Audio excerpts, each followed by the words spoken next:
சபையாரும் இன்னும் மற்றவர்களும் சேர்ந்து இந்த கன்வென்ஷன் ஆயத்தப்படுத்தப்பட்டிருக்கு. அதற்காக தேவனை சோதரிப்போமாக. நான் கோயிலை பற்றி ஓரளவு தெரிந்திருக்கிறேன். இது கிறிஸ்தவன் நிறைந்த இடம். ஆனால் அதே சமயத்தில் புறமதத்தார்கள் உள்ள இடம். இங்கே எவ்விதமான ஆவிகள் என்ன விதமான கிரியை செய்கிறது என்று சொல்லி எனக்கு தெரியும். இறைவன் சில வெளிப்படுத்தலை கொடுத்தார். இந்தியாவிலே கிறிஸ்தவ மதத்தை அடக்க முடியாது, ஒழிக்க முடியாது, அடித்து விரட்ட முடியாத ஒரு திட்டம் போடப்பட்டிருக்கிறது. ஆனால் அது தைக்க கன்னியாகுமரியிலிருந்து ஆரம்பமாகும் என்று இறைவன் சொல்வார். கொஞ்ச நாளில் மண்டைக்காடில் இந்த பிரச்சனை உண்டாயிட்டு அதை பார்க்கிறதுக்கு நான் வந்திருந்தேன். பொதுவாக மதங்களெல்லாம் அன்பை பற்றி பேசுகிறேன் என்று சொல்லுவார்கள். ஆனால் அன்பு என்றால் என்ன என்று சொல்லி தெரியாது. சத்தியத்தை யாரும் ஒழிக்க முடியாது. கொஞ்ச நாள் வேண்டுமென்றால் அதை மறைக்கலாம், அதை எதிர்க்கலாம். ஆனால் கண்டிப்பாக சத்தியம் ஜெயங்கொள்ளும். இறைவனுடைய வார்த்தை வெகு தீவிரமாக உலகத்திலே கிரியை நடப்பித்துக் கொண்டிருக்கிறது. நீதியை தேடுகிறவர்கள், நல்லவர்கள், நன்மையை தேடுகிறவர்கள், இறைவனை தேடுகிறவர்கள், மனசாட்சி உடையவர்கள், இவர்களெல்லாம் இறைவனை வந்து சேர்ந்து கொண்டிருக்கிறார்கள். தேவனுடைய பரிசுத்த நாம ஸ்தோத்திரம் உண்டாவதாக. மதங்கள் தோன்றின நோக்கம் என்ன என்றால், மனிதனுடைய ஆத்மா அழியாது, அது தொடர்ந்து ஜீவிக்க போகிறது. இந்து மார்க்கத்திலே பொதுவாக சொல்வார்கள் 1,44,000 யோனி பேதங்கள் உண்டு, வெவ்வேறு பிறவியாக மனித ஆத்மா மாறுகிறது என்று சொல்லி. இஸ்லாம் மார்க்கம் சொல்லுகிறது விதி அல்லது கிஸ்மத், மனிதன் மரித்தவுடனே அல்லாஹ்வினால் மோட்சத்துக்கோ நரகத்திற்கோ கொண்டு போகப்படுகிறான் என்று. கிறிஸ்துவம் சொல்லுகிறது இயேசு கிறிஸ்து மூலமாக மனிதன் பரலோக பாக்கியத்தை அடைய முடியும், அவன் நித்தியமாக நித்திய ஜீவனை பெற்று இறைவனோடு கூட மகிழ்ச்சியாக நித்தியமாக அவன் வாழ முடியும் என்று சொல்லி சொல்லுகிறது. தேவனுடைய பரிசுத்த நாமம் மற்ற மதங்கள்லாம் சில ஞானிகள், அறிவாளிகள் இந்த ஆத்மா அழிகிறதில்லை என்பதை கண்டு தங்களுக்கு தோன்ற பிரகாரம் சில மதங்களையும் கொள்கைகளையும் சங்கங்களை ஏற்படுத்தினார்கள். ஆனால் அவைகள் ஒன்றுக்கொன்று விரோதமான கருத்துடையவர்களாக இருக்கிறது, ஒரே நோக்கமுடையவர்களாக இல்லை. ஆனால் கிறிஸ்தவம் என்றது மனிதன் இறைவனண்டை வரும்படியாக இறைவனே உலகத்தில் வந்து வழிகாட்டி வகுக்கப்பட்ட வழியாகும். இது ஒரு மதம் அல்ல, இது ஒரு மார்க்கமாகும். கர்த்தராகிய இயேசு கிறிஸ்து நம்முடைய சரீரமாகிய திரையின் மூலமாக ஜீவனும் வல்லம் உள்ள ஒரு மார்க்கத்தை உண்டு பண்ணி இருக்கிறார். இதன் மூலமாக மனிதனுக்கு விடுதலை உண்டு. தேவனுடைய பரிசுத்த நாம ஸ்தோத்திரம் உண்டாவதாக. மாரியும் உறைந்த முளையும் வானத்திலிருந்து இறங்கி அவ்விடத்திற்கு வெறுமையாக திரும்பாமல் பூமியை நினைத்து முளைகளம்பி விளையும்படி செய்து விதைக்கிறவனுக்கு விதையும் புசிக்கிறவனுக்கு ஆகாரத்தையும் கொடுக்கிறது எப்படியோ அப்படியே என் வாயிலிருந்து புறப்படும் வசனம் இருக்கும். அது என்னிடத்தில் வெறுமையாக திரும்பாமல் நான் அதை அனுப்பின காரியத்தை நிறைவேற்றி நான் அனுப்பின காரியமாக வாய்க்கும் என்றே அதிகாரத்திலே இறைவன் சொல்லியிருக்கிறார். இறைவனுடைய வார்த்தை இது மனிதர்களுக்கு ஜீவனும் வல்லமையுமாக இருக்கிறது. மனிதன் எவ்விதமாக இருக்கிறான், மனிதனுக்கு விரோதி என்ன, எவ்விதமாக இந்த உலகம் நடைபெறுகிறதுங்கிறதை குறித்து நாம் வேத வசனத்தின் மூலமாக அறிவோமாக. உலகத்திலே எங்கு பார்த்தாலும் தீமை பெருகி இருக்கிறது. தீவிரவாதிகள் என்று சொல்லி சிலர்களை காண முடிகிறது. தீவிரவாதிகளில் பயங்கரவாதிகள், மகா பாபிஸ்திகள் என்று சொல்லி அர்த்தமாகும். எந்த ஒரு மதத்தையும் காப்பாற்றுவதற்கு அடிப்படை சண்டை போடுறதுனால, கொலை செய்கிறதுனால இவர்கள் காப்பாற்ற பிரயாசப்பட்டார்கள். அது தெய்வீக மதம் அல்ல. தெய்வீக மதம் என்றால் தேவனை அதை காப்பாற்றி அதை விளைவித்து அதை பரவ செய்கிறவராக இருக்கிறார். மனிதன் முயற்சி எல்லாம் வீண், அது தோல்வியை அடையும். தேவனுடைய பரிசுத்த நாமத்திற்கு ஸ்தோத்திரம் உண்டாவதாக.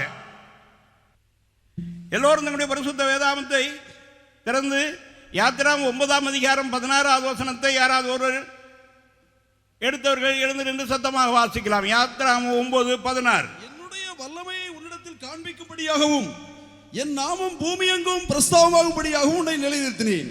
தேவனுடைய பரிசுத்த நாம ஸ்தோத்திரம் உண்டாவதாக. என்னுடைய வல்லமை உன்னிடத்தில் காண்பிக்கும்படியாகவும் என் நாமம் பூமியை இலங்கும் பிரஸ்தாபமாகும்படியாகவும் உன்னை நிறைவேற்றினேன் என்று இறைவன் பார்வோனோடு சொன்னதாக இங்கே நாம் வாசிக்கிறோம். இஸ்ரவேலர்கள் எகிப்திலே அடிமைகளாக இருந்தார்கள். எகிப்திய அரசர்களிலே மோசேயை தெரிந்தவர்கள் அல்லாமல் மற்றவர்கள் எழும்பின பொழுது அவர்களை ஒடுக்க ஆரம்பித்தார்கள்.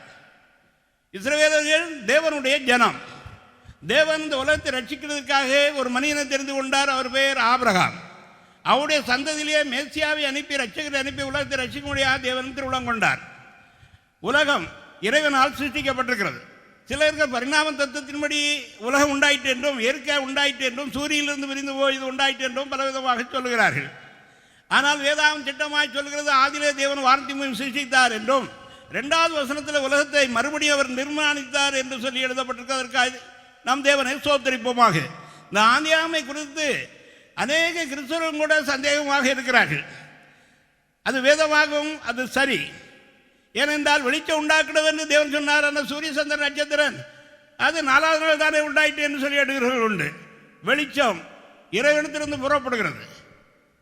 தேவனுடைய பரிசுத்த நாம ஸ்தோத்திரம். உலகத்தில் ஒரு வெளிச்சம் இருக்கிறது. எந்த இருளார சமுத்திர அதாவது கும்மருட்டாக இருக்கிற அமாவாசை நாட்கள் கூட நாம் செல்லும் போது கொஞ்ச நேரம் ஆனதுமே ஒரு சிறிய வெளிச்சத்தின் மூலமாக நடத்தப்படுவோம். மேலே வானம் இருண்டு இருக்கலாம், கருணன் இருக்கலாம், சந்திரனோ நட்சத்திரங்களோ காணப்படாமல் இருக்கலாம், ஆனால் வெளிச்சம் உண்டு. சரி, மின்னல் உண்டாகுது, அது என்ன சூரியனில் இருந்தால் உண்டாகிறது? வெளிச்சம் உண்டாகிறதுக்கு பலவிதமான சக்திகளை தேவன் உலகத்திலே வைத்திருக்கிறார். தேவனுடைய பரிசுத்த நாம ஸ்தோத்திரம் உண்டாவதாக. வேதாந்தத்தில் எழுதப்பட்டிருக்கிற சிருஷ்டிப்பின் காரியம் சரி.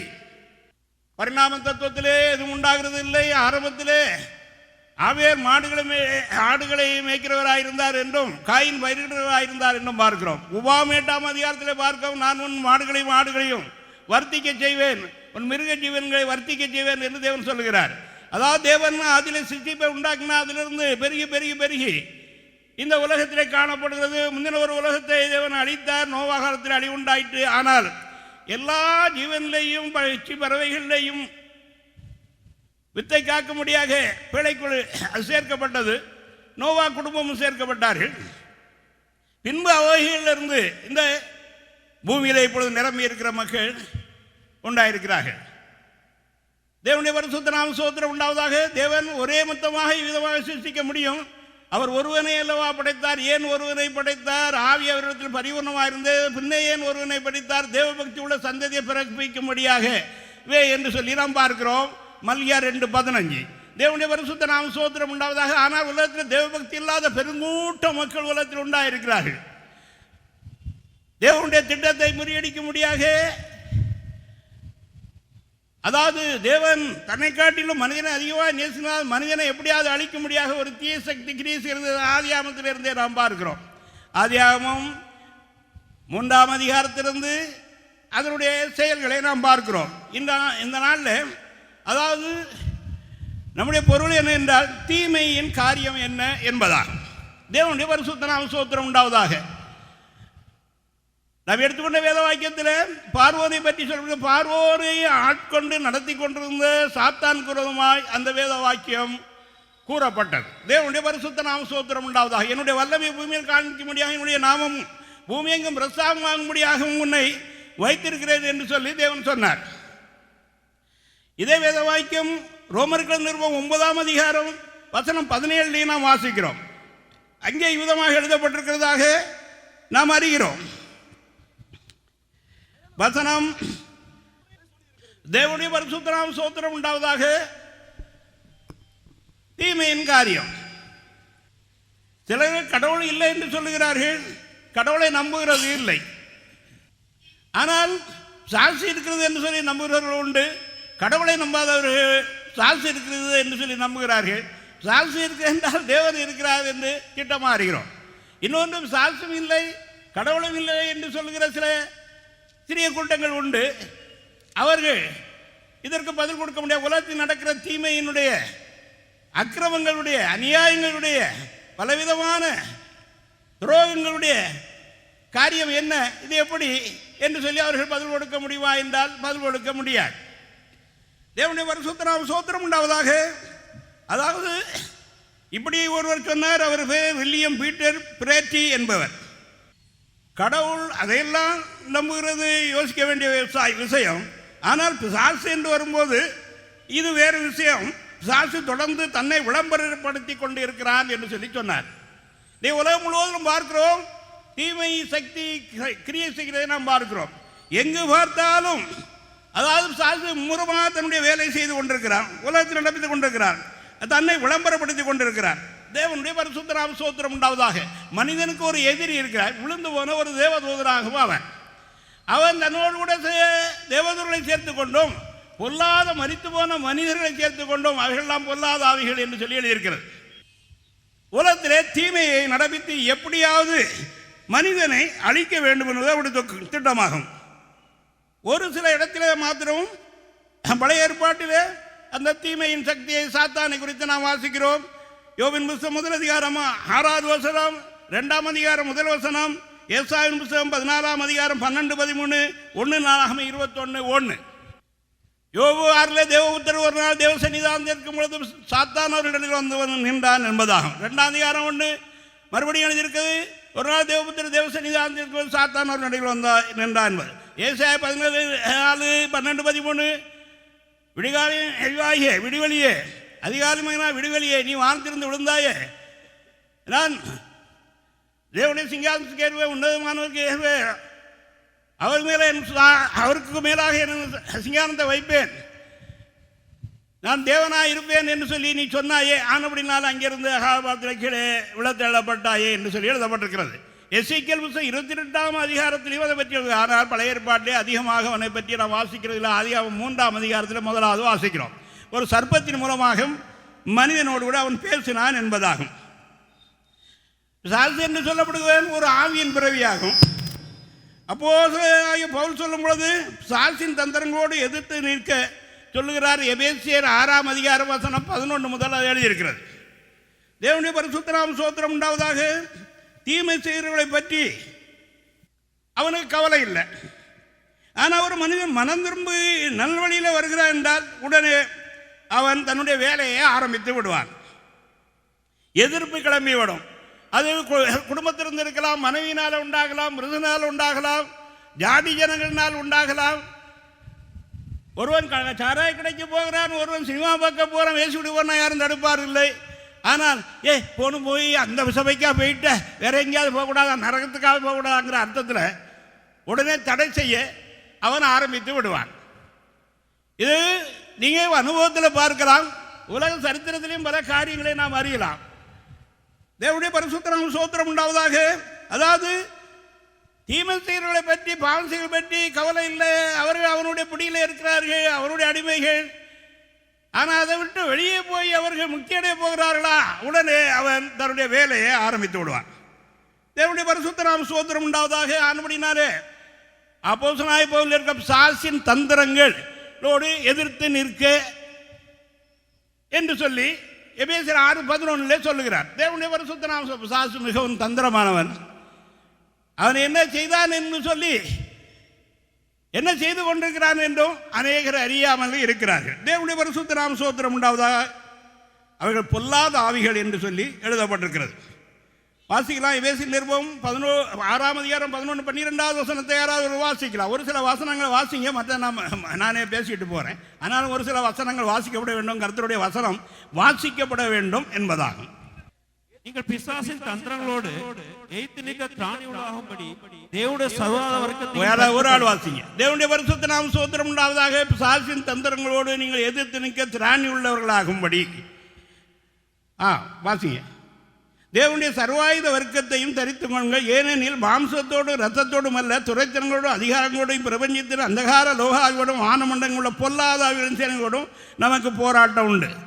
போராட்டம் உள்ளது, போராட்டம் உள்ளது என்று சொல்லி ஒரு அருமையான பாடல் உண்டு.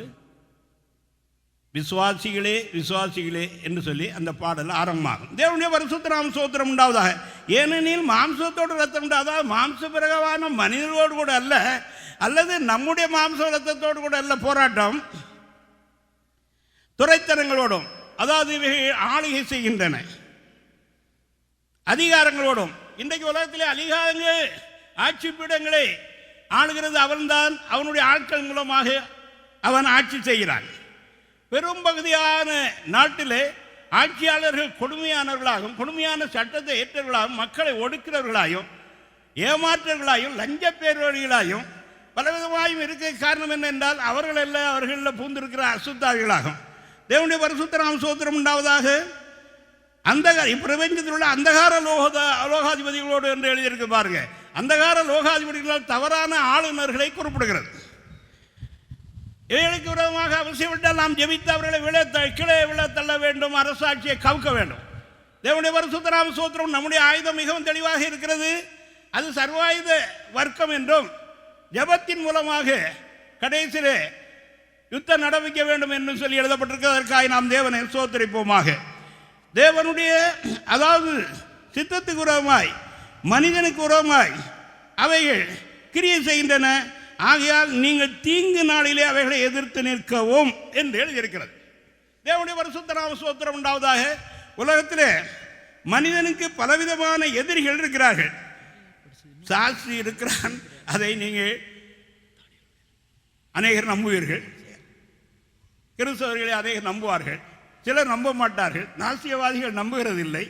ஆனால் நாஸ்திகவாதிகளுடைய குடும்பத்தில் ஒரு சேதம், மகளுக்கு ஒரு ஆபத்து, மரணம் ஏற்பட்டு அடா கடவுளே நீ உனக்கு கண்ணு இருக்கா? கடவுள் தான் இல்லையே, பிறையான் கடவுளை திட்டுவானே.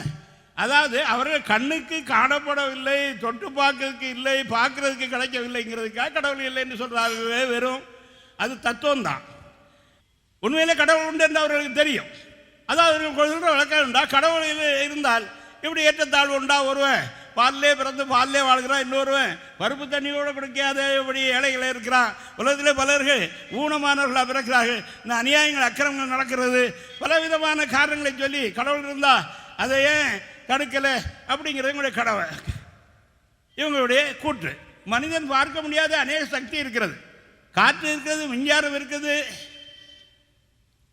காந்த அலைகள் இருக்கிறது, பலவிதமான சக்திகள் அலைகள் நம்மை சூழ்ந்து இருக்கிறது. அவைகள் உண்டென்று நாம் அறிவோம். காற்றை சுவாசிக்கிறோம், உபயோகிக்கிறோம். ஆனால் காற்று இன்னது என்று சொல்லி நாம் காணுகிறது இல்லை, தொட்டு காட்டவும் முடியாது. மின்சாரம் இன்னது என்று சொல்லி நாம் தொட்டு ஒன்று விளக்க முடியாது, ஆனால் அதை உபயோகிக்கிறோம். லைட் எரிகிறது, விசிறி ஓடுகிறது, அதாவது மின் விசிறி ஓடுகிறது. எலக்ட்ரிக் மூலமாக குளிர் சாதனங்களை இது பண்ணுறோம். பிரிட்ஜ் இருக்கிறது, ஏசி இருக்கிறது, இன்னும் சூடாக்குறதுக்காக ஹீட்டர் இருக்கிறது, சில மின்சார ஸ்டவ்கள் இருக்கிறது. மின்சாரத்தின் மூலமாக பலவிதமான நன்மைகள் ஆனால் மின்சாரம் என்னதென்று அவன் கண்டதில்லை, அவன் தொட்டு பார்க்க முடியாது. தொட்டு பார்த்தா சாக்கடிச்சு சாக வேண்டியதான். மனிதன் அறிய முடியாத அதே காரியங்கள் நம்மை சுற்றிலும் ஏராளமான அலைகள் சூழ்ந்திருக்கிறது, அசுத்தாவிகள் சூழ்ந்திருக்கிறார்கள். தேவன் மேலே இருந்து பார்த்து கொண்டிருக்கிறார். தேவதூதர்கள் இருக்கிறார்கள், மரித்த ஆவிகள் இருக்கின்றன. மேலும் பாருங்க, இங்கே பலவிதமான அலைகள் இருக்கிறது. இப்போ ஒரு ரேடியோ எடுத்து வைங்க, ஒரு டிரான்ஸ்மிட்டரை வைங்க, வைத்து கொண்டு குறிப்பிட்ட ஸ்டேஷனை நாம் சிக்கணும் அந்த மீட்டரில் வச்சோம்னா உடனே அந்த பாட்டு கேட்கும், அந்த காரியங்கள் அந்த செய்திகளை நாம் அறியலாம். அது குறிப்பிட்ட முறையிலே மனிதன் தன்னுடைய ஆத்மாவை ஒருவனைப்படுத்தியிருந்தால் இறைவனுடைய சத்தம் கேட்க முடியும், உலகத்தின் காரியங்களை அறிய முடியும், ஆவிக்குரிய உலகத்தில் நடக்கிறதை பார்க்க முடியும், கேட்க முடியும், அடக்க வேண்டியதை அடக்க முடியும். கிறிஸ்தவம் என்றால் என்ன? கொடுமையான ஆட்சிகள், பாவத்தை விட்டு விலகுதல்களை சாத்தான் உடனே சோதிக்க ஆரம்பிக்கிறான். உலகத்தில் நடைபெறுகிற சிறை தண்டனை, சித்திரவதைகள், கொடுமைகள், கூட்டம் கூட்டமான கொலைகள், தனிப்பட்ட விரோதத்தினால் உண்டாகிற கொலைகள், மிராண்டித்தனமான கற்பழிப்புகள், பெரிய அளவில் கடத்தப்படுகிற போதைப் பொருள்கள், பயங்கரவாதிகள் இழைக்கும் கொடுமைகள், சிறுவர் சிறுமிகளை பாலுறவுக்காக ஆளாகும்படி அவர்களை அடித்து நொறுக்குதல், இன்னும் பலர்கள் சிறுமிகளை கொலை செய்து கொண்டு எரிந்து விடுகிறார்கள். போன வாரம் ஒரு பேப்பரில் பார்த்தேன், ஒரு 6 வயசு. அதாவது இவைகளை பின்னாலே இருக்கிறது யார்? தீமை, சாத்தானும் அவனுடைய சைன்யங்களும் எப்படியாவது தன்னை போல் தன் கிரியைகளை செய்து தன்னோடு கூட நரகத்திற்கு வர வேண்டும் என்று தோப்பேத்தி ஏற்கனவே ஆயத்தப்படுத்தப்பட்டிருக்கிறது. அது ராஜாவுக்காக ஆயத்தப்படுத்த மிகவும் ஆழமும் விசாலமாக இருக்குது என்று நாம் ஏசாயாவில் வாசிக்கிறோம். அதான் நரகம் ஏற்கனவே ஆயத்தப்படுத்தப்பட்டிருக்கிறது. அது விழுந்து போகிற தேவதூர்களுக்கு ஆயத்தப்பட்டது. மனிதன் போக வேண்டிய தேவையில்லை. ஆனால் மனிதன் அதை தெரிந்து கொள்ளும் பொழுது அதற்கு போகிறான். தேவனுடைய பரிசுத்த நாமம் மனிதன் தேவனுடைய சாயலான ரூபத்தினுடைய சிருஷ்டிக்கப்பட்டவன். தேவனுடைய சாயல்னா என்ன? எபேசியர் 4:24 மெய்யான நீதியும் பரிசுத்தமும். கொலோசியர் 3:10 தன்னை சிருஷ்டித்தனுடைய அறிவிக்கொப்ப அறிவடை முடியாக பூர்ண அறிவடை முடியாக சிருஷ்டிக்கப்பட்ட புதிய மனிதன். மெய்யான நீதியும் பரிசுத்தமும் பூர்ண அறிவும் இறைவனுடைய சாயல் என்று நாம் வாசிக்கிறோம். ரூபம் என்று சொல்லுகிறது தேவனுடைய ரூபந்தான். ஒரு தடவை இயேசு நாமக்காரருக்கு எனக்கும் ஒரு 4.5 மணி நேரம் டிஸ்கஷன் சர்ச்சை நடந்தது. தேவன் ஆவியே தேவனுக்கு ஒரு ரூபம் கிடையாது. நான் சொன்னேன் தேவனுக்கு ரூபம் உண்டு. அவருடைய ரூபத்தின்படி சாயல்படி தான் மனிதனை சிருஷ்டித்தார். அவர் மனிதனாக இந்த உலகத்தில் சிருஷ்டிக்க போகிற தன்னுடைய ரூபத்தின்படிவை ஆதாமை சிருஷ்டித்தார். மனிதனாக தேவன் வந்தார். தேவனுடைய ரூபம் கர்த்தராகிய இயேசு கிறிஸ்து அவருடைய தன்மையின் சொரூபமாக இருக்கிறார் என்று வேத வாக்கியத்தை அடக்கினேன். என்ன வில்லியம் பிரங்காம் கும்பிடுகிறீர்களா? அவங்களோட உபதேசம் வேத கைப்பற்ற சில கேள்வி கேட்டேன். அவர்கள் முறியடிக்கப்பட்டார்கள். தேவனுடைய பரிசுத்த நாம ஸ்தோத்திரம் உண்டாவதாக. இறைவன் எவ்வளவாய் மனிதனை நேசித்திருக்கிறார் என்று பாருங்கள். தன்னை போல சிருஷ்டித்தார், ஒரு குட்டி தெய்வத்தை போல. அவனுக்கு சுயாதீன சித்தத்தை கொடுத்தார். அதாவது எதையும் அவன் செலக்ட் பண்ணி கொள்ளலாம். தேவனுடைய பரிசுத்த நாம ஸ்தோத்திரம். யோவான் சுவிசேஷம் 3:16-17-18 தேவன் தம்முடைய ஒரே பேரான குமாரத்தில் விசுவாசமாக இருக்கிறவன் எவனோ அவன் கெட்டுப்போக அவன் நித்திய ஜீவன் அடைமுடி அவரை தந்தளி இவ்வளவாய் உலகத்தில் அன்பு கூர்ந்தார். இதில் 7 கருத்துகள் இருக்குங்க. தேவனுடைய குமாரன் மனுஷன் கெட்டு போகாமல் இருக்கிறதுக்காக, அவன் நித்திய ஜீவனை பெறும்படியாக தம்முடைய குமாரனை அனுப்பி அவனுக்காக தியாகம் செய்தார். எவன் விசுவாசிக்கிறானோ அவனுக்கு அவன் கெட்டு போகாமல், அதில் உங்கள் பேரை போட்டுக்காங்க, லாசராகிய நான் கெட்டு போகாமல் நித்தியவன் அடைமுடிக்கு அவரை தந்தரலி என்று உங்கள் பேரையும் போட்டு வாசிக்கின்ற அந்த வசனம் சரியாக 18வது வசனம். அவரை விசுவாசிக்கிறவன் ஆக்கினைக்குள்ளாக தீர்க்கப்படான். விசுவாசியாதவனோ தேவனுடைய ஒரே பேரான குமாரனுடைய நாமத்தில் விசுவாசம் உள்ளவனாய் இராதபடினால் அவன் ஆக்கினை தீர்ப்புக்கு உட்பட்டு ஆயிற்று. தேவனுடைய பரிசுத்த நாம ஸ்தோத்திரம் உண்டாவதாக. உலகத்திற்கு ஒரே ஒரு தேவன் உண்டு, ஒரே ஒரு ரட்சகர் உண்டு, ஒரே ஒரு தேவன் தான். தேவனுடைய பரிசுத்த நாம ஸ்தோத்திரம் உண்டாவதாக. ஆனால் இன்றைக்கு உலகத்திலே நாம் பார்க்கிற காரியம் ரொம்ப விசித்திரமும் வேடிக்கையுமா இருக்கிறது. படிப்பறியாத பேதைகள் மாத்திரமுள்ள படித்தவர்கள், அறிவாளிகள், தங்கள் அறிவுஜீவிகள் என்று சொல்கிறார்கள். பெரிய பெரிய விட்டதாரிகள், பணக்காரர்கள், ஐஸ்வர்யவான்கள் விக்கிர ஆராதனை செய்கிறார்கள். இறைவன் அல்லாத இறைவன் என்று சொல்லி அவர்கள் தொழுது கொள்கிறதை நாம் பார்க்கிறோம். இது எதை காண்பிக்கிறது என்றால் மனிதனுடைய தவறினால் உண்டான காரியமாகும். தேவனுடைய பரிசுத்த நாம ஸ்தோத்திரம் உலகத்தில் உண்டாயிருக்கிற தீமை. அப்போ அங்கே 18வது வசனத்தில் இயேசு கிறிஸ்துவை விசுவாசி ஏற்றுக்கொள்ளாதவர்கள் ஆக்கின தீர்ப்புக்கு உட்பட்டாயிற்று. சில ஜட்ஜிகள் சிலருக்கு மரண தண்டனை அறிவிப்பார்கள். ஆனால் நிறைவேறது ரொம்ப நாளைக்கு பிறகு நிறைவேறும். அறிவிக்கப்பட்டாகிவிட்டால் உடனே அவங்க அடைக்கப்பட்டிருக்கிறார்கள். ஏற்ற காலத்தில் அவர்கள் தூக்கப்படுவார்கள் அல்லது சுடப்படுவார்கள். அரபு கண்ட்ரிகள்லாம் கல்லெறித்து கொள்ளுகிறார்கள். இன்னும் ஒவ்வொரு தேசத்திலும் வெவ்வேறு விதமாக அந்த மரண தண்டனை நிகழ்த்தப்படுகிறது. அவ்விதமாக மனிதர்களுடைய பாவத்தினால் நடந்து போறது இல்லை. இயேசு கிறிஸ்துவை ஏற்றுக்கொள்ளாதவன் தான், அவரை விசுவாசியாதவன் ஏற்றுக்கொள்ளாதவன் என்று சொல்லி எழுதப்பட்டிருக்கிறது. இப்போ பிரச்சனை என்ன என்றால் மனிதன் அடிமையாக இருக்கிறான். அவன் தான் அடிமையாக முடியாக ஒப்பு கொடுத்து விட்டான். தன்னுடைய பிதாவை தனக்கு எல்லாவற்றையும் செய்து ஆயத்தப்படுத்தி தனக்கு துணையும் தந்து வைத்த இரவில் திடீரென்று வந்த ஒரு நண்பன், ட்ரெயின் நண்பர்கள் மாதிரி. பம்பாயிலிருந்து ஒரு ட்ரெயினில் வந்தார். இடையில ஒருவர் ட்ரெயினில் ஏறிக்கொண்டார். ஆக 2 பேரும் பேசி நண்பர்களாகிவிட்டாங்க. திருநெல்வேலியில் வந்து இறங்கினார்கள். கூட வந்தவங்க என்ன என்றால், என் சுட்கேஸை பார்த்துக்காங்க, நான் ரீசர்ச் போயிட்டு வரேன்னு சொல்லி போயிட்டு வந்து, நீங்கள் போயிட்டு வாங்க. அவன் போன உடனே அவன் சுட்கேஸை விட்டு இவர் சுட்கேஸை எடுத்துகிட்டு அவன் வெளியே போயிட்டான். அதில் கொஞ்சம் பணம், இவருடைய சர்டிஃபிகேட்டு, இவருடைய துணிமணிகள் எல்லாம் இருந்தது. ஆக அந்த சுட்கேஸை எடுத்து அவங்க பிரயாசப்பட்டு உடச்சி பார்க்கணும். வெறும் தாளும் கந்த துணிகளும் இருந்தது. Train number. இடையிலே நண்பர்கள் ஆகிறவர்கள் இவர்களை குறித்து எச்சரிக்கையாக இருக்க வேண்டும். திடீரென்று ஒரு புது நண்பர் வந்து தேவன் சொன்னது உண்டோ என்று சொல்லி ஒரு கேள்வி கேட்கிறான். அதாவது ஒரு சந்தேகத்தை எழுப்புகிறான். சாத்தான் எப்பொழுதுமே சந்தேகத்தை மணமக்களுக்கு எழுப்புகிறான். இது அவனுடைய எப்போதும் உண்டாயிருக்கிற ஒரு காரியமாகும். இன்றைக்கு உலகத்தில் உண்டாகிற தீமை சாத்தானுடைய வணக்கம், பலவிதமான வழிபாடுகள், இவற்றுக்கெல்லாம் பின்னே இருப்பது யார்? ஏனென்றால் ஒன்றே குலம் ஒருவனே தேவன் என்று தமிழ் பழமொழி. ஆனால் ஜாதிக்கும் கணக்கில்லை, சாமிக்கும் கணக்கில்லை. தடிக்கு விழுந்தா ஏதாவது சில மேலே சாமி மேலே தான் விழுகிறோம். ஒன்றே குலமும் இல்லை, ஒருவனே தேவன் என்று அவர்கள் சும்மா பழமொழி சொல்லிக் கொண்டார்கள் தவிர உண்மையை அவர்கள் ஒப்புக்கொள்ளவில்லை, நடத்தவில்லை. தேவனுடைய பரிசுத்த நாம ஸ்தோத்திரம் உண்டாவதாக. நாம் சத்தியத்தை அறிய வேண்டும். நான் சாஸ்திரம் முடித்தவன், ரிஷியாக முடியாக என்னுடைய தகப்பானை வளர்த்தார். இறைவன் ஒருவரே, அவரை ஆராய்ச்சி பண்ணி கண்டுபிடி என்று எல்லா மதங்களையும் பற்றி ஆராய்ச்சி பண்ணி இறைவன் இயேசுவே என்று சொல்லி கண்டு இயேசு ஏற்றுக்கொண்டு நான் கிறிஸ்தவனானேன். அதற்கு பின்பு கிறிஸ்தவ மதத்தில் காணப்பட்ட குளறுபடிகளை பார்த்து இது என்ன என்று சொல்லி ஆராய்ச்சி செய்ய பண்ணேன். மெய்யா வேதாந்தத்தில் காணப்படுகிற சபை எங்கே இருக்குது என்று சொல்லி இறைவன் அதை காண்பித்தார். இயேசு கிறிஸ்து தரிசனமாகி திருச்சபை கட்ட முடியாது சொன்னார். நாம் எல்லாரும் ஒரே நம்பிக்கைக்கு அழைக்கப்பட்டிருக்க போல ஒரே சரீரமும் ஒரே விசுவாசமும் ஒரே ஞானஸ்நானமும் ஒரே ஆவியும் பிதாவும் குமாரனும் உண்டு என்று சொல்லி எழுதப்பட்டிருக்கிறது. ஒரே சரீரம் ஒரே சபை தான் உண்டு. இத்தனை ஆயிரக்கணக்காண்டு டினாமினேஷன் உண்டாயிருக்கிறதுக்கு காரணம் என்ன? அவைகள் திருச்சபை அல்லவே, வெறும் கூட்டங்கள் தான், அல்லது சங்கங்கள், அல்லது மிஷனரி ஸ்தாபனங்கள், அல்லது அவைகள் சோசியல் ஒர்க் செய்கிறவைகள். திருச்சபை இல்லை. இயேசு கிறிஸ்து என்ன விசித்திர பிறவியா? அவருக்கு பல தலைகளா அல்லது பல சரீரங்களா? எபேசியர் 5:26 முதல் நாம் வாசிக்கிறோம். தாமாதை திருவசனத்தை கொண்டு தண்ணீர் முழுக்கினால் சுத்திகரித்து பரிசுத்தமாக்குவதற்கும் கரைதிரை முதலான ஒன்றும் இல்லாமல் பிழையற்ற மகிமுள்ள சபையாக அதை தமக்கு நிறுத்தும்படியாக அதற்காக தம்மை ஒப்பு கொடுத்தார். அந்த சபைக்காக ஒப்பு கொடுத்தார் என்று எழுதியிருக்கிறது. இயேசு கிறிஸ்து பல காரணங்களுக்கு ஒப்பு கொடுத்தார். நம்முடைய பாவங்களுக்கு ஒப்பு கொடுத்தார். பிரபஞ்சத்திலிருந்து விடுவியாக்க முடியாக ஒப்பு கொடுத்தார். நம்மை அடிமைத்திலிருந்து மீட்க முடியாது. ஆனால் இங்கே ஒரு பூர்ணமான சபையை உருவாக்க முடியாக கர்த்தரை ஒப்பு கொடுத்தார்.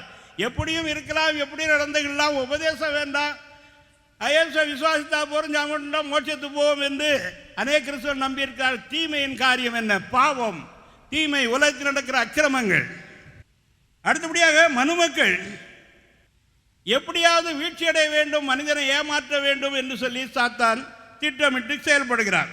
சாத்தான் இல்லை என்று சொல்கிறதுனாலோ அல்லது அவன் மேல் அதிகமாக நாட்டம் கொள்கிறதுனாலோ அவன் அதை பற்றி, அதாவது சாத்தான் இருக்கிறானா இல்லையா என்று மக்கள் சிந்தித்துக் கொண்டிருக்க பற்றி அவன் பொருட்டாக எண்ணுகிறதில்லை. ஆனால் எந்த அளவுக்கு சந்தேகத்தை அவங்களுக்கு உண்டாக்குறோமோ, எந்த அளவுக்கு சந்தேகப்படுறாங்களோ அந்த அளவுக்கு நம்ம வேலை மும்முரமாக நடக்கிறதுக்கு பெரிய சான்ஸ் என்று சொல்லி சாத்தான் எண்ணுகிறான்.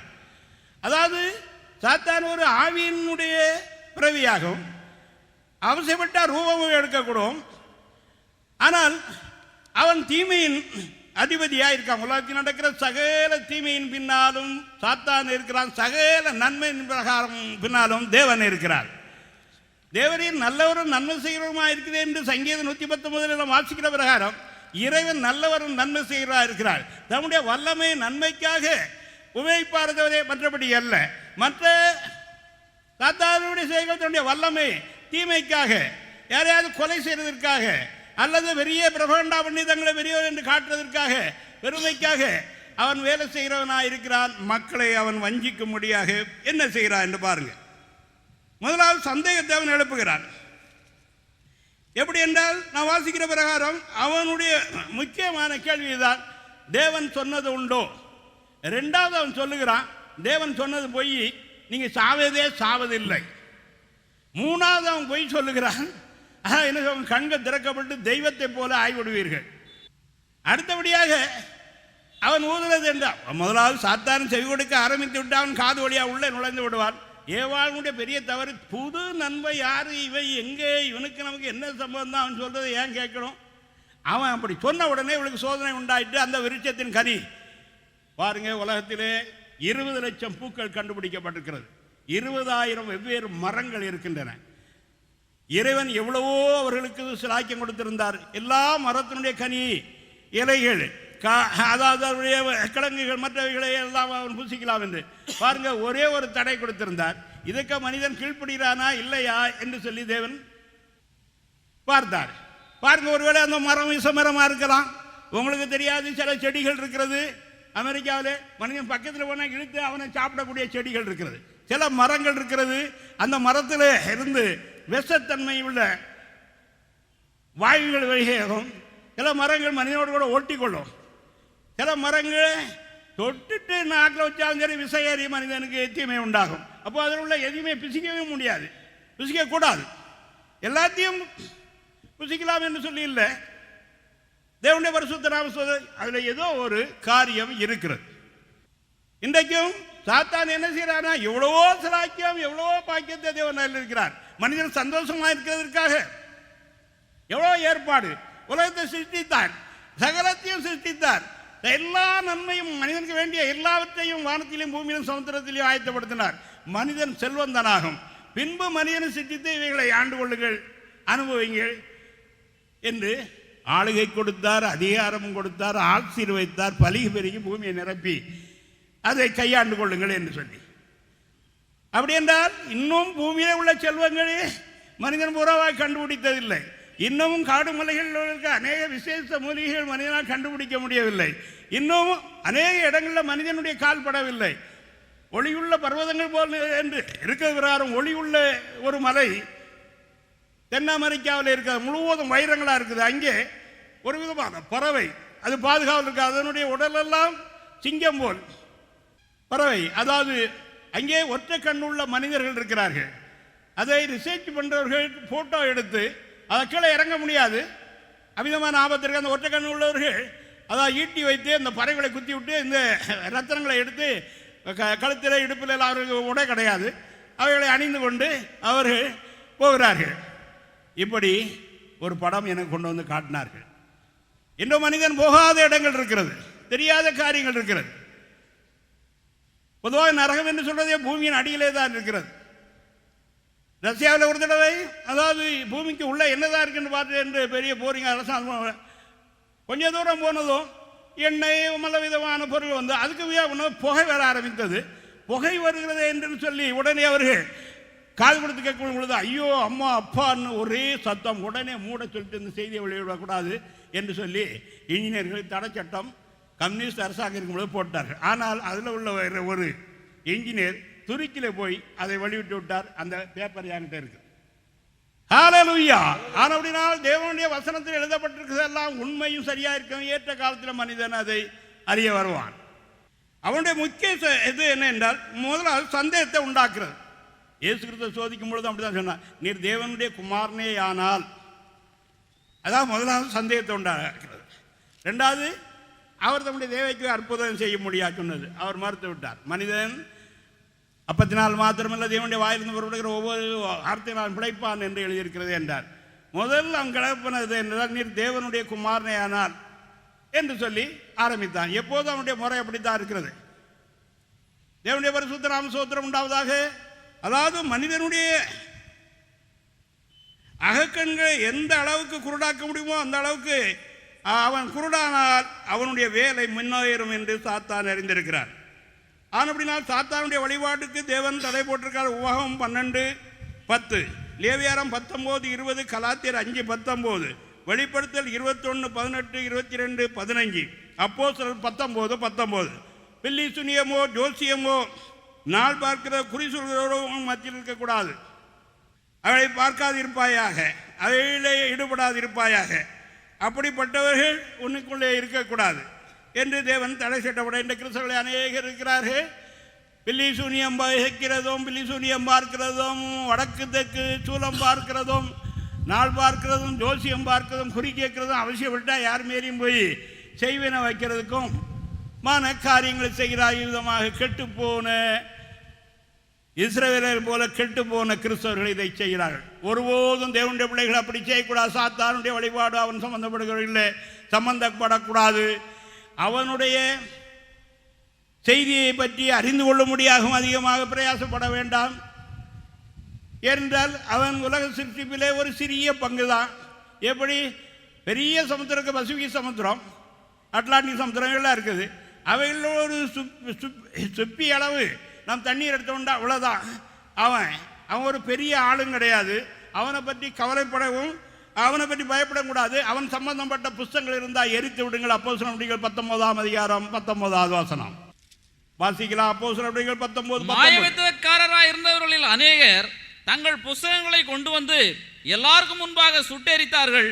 அவைகளின் கிரயத்தை தொகை பார்த்து 50,000 வெள்ளிக்காசாக கண்டார்கள். தேவனுடைய பரிசுத்த நாம ஸ்தோத்திரம். இன்றைக்கு சாத்தான் சம்பந்தப்பட்ட உருவங்கள், படங்கள், புஸ்தகங்கள், விக்கிரங்கள் இவைகள் யார் வீட்டிலேயாவது இருந்தால் அந்த பற்றி இருந்தால் உடனே எரித்து விடுங்கள். 18வது வசனம்.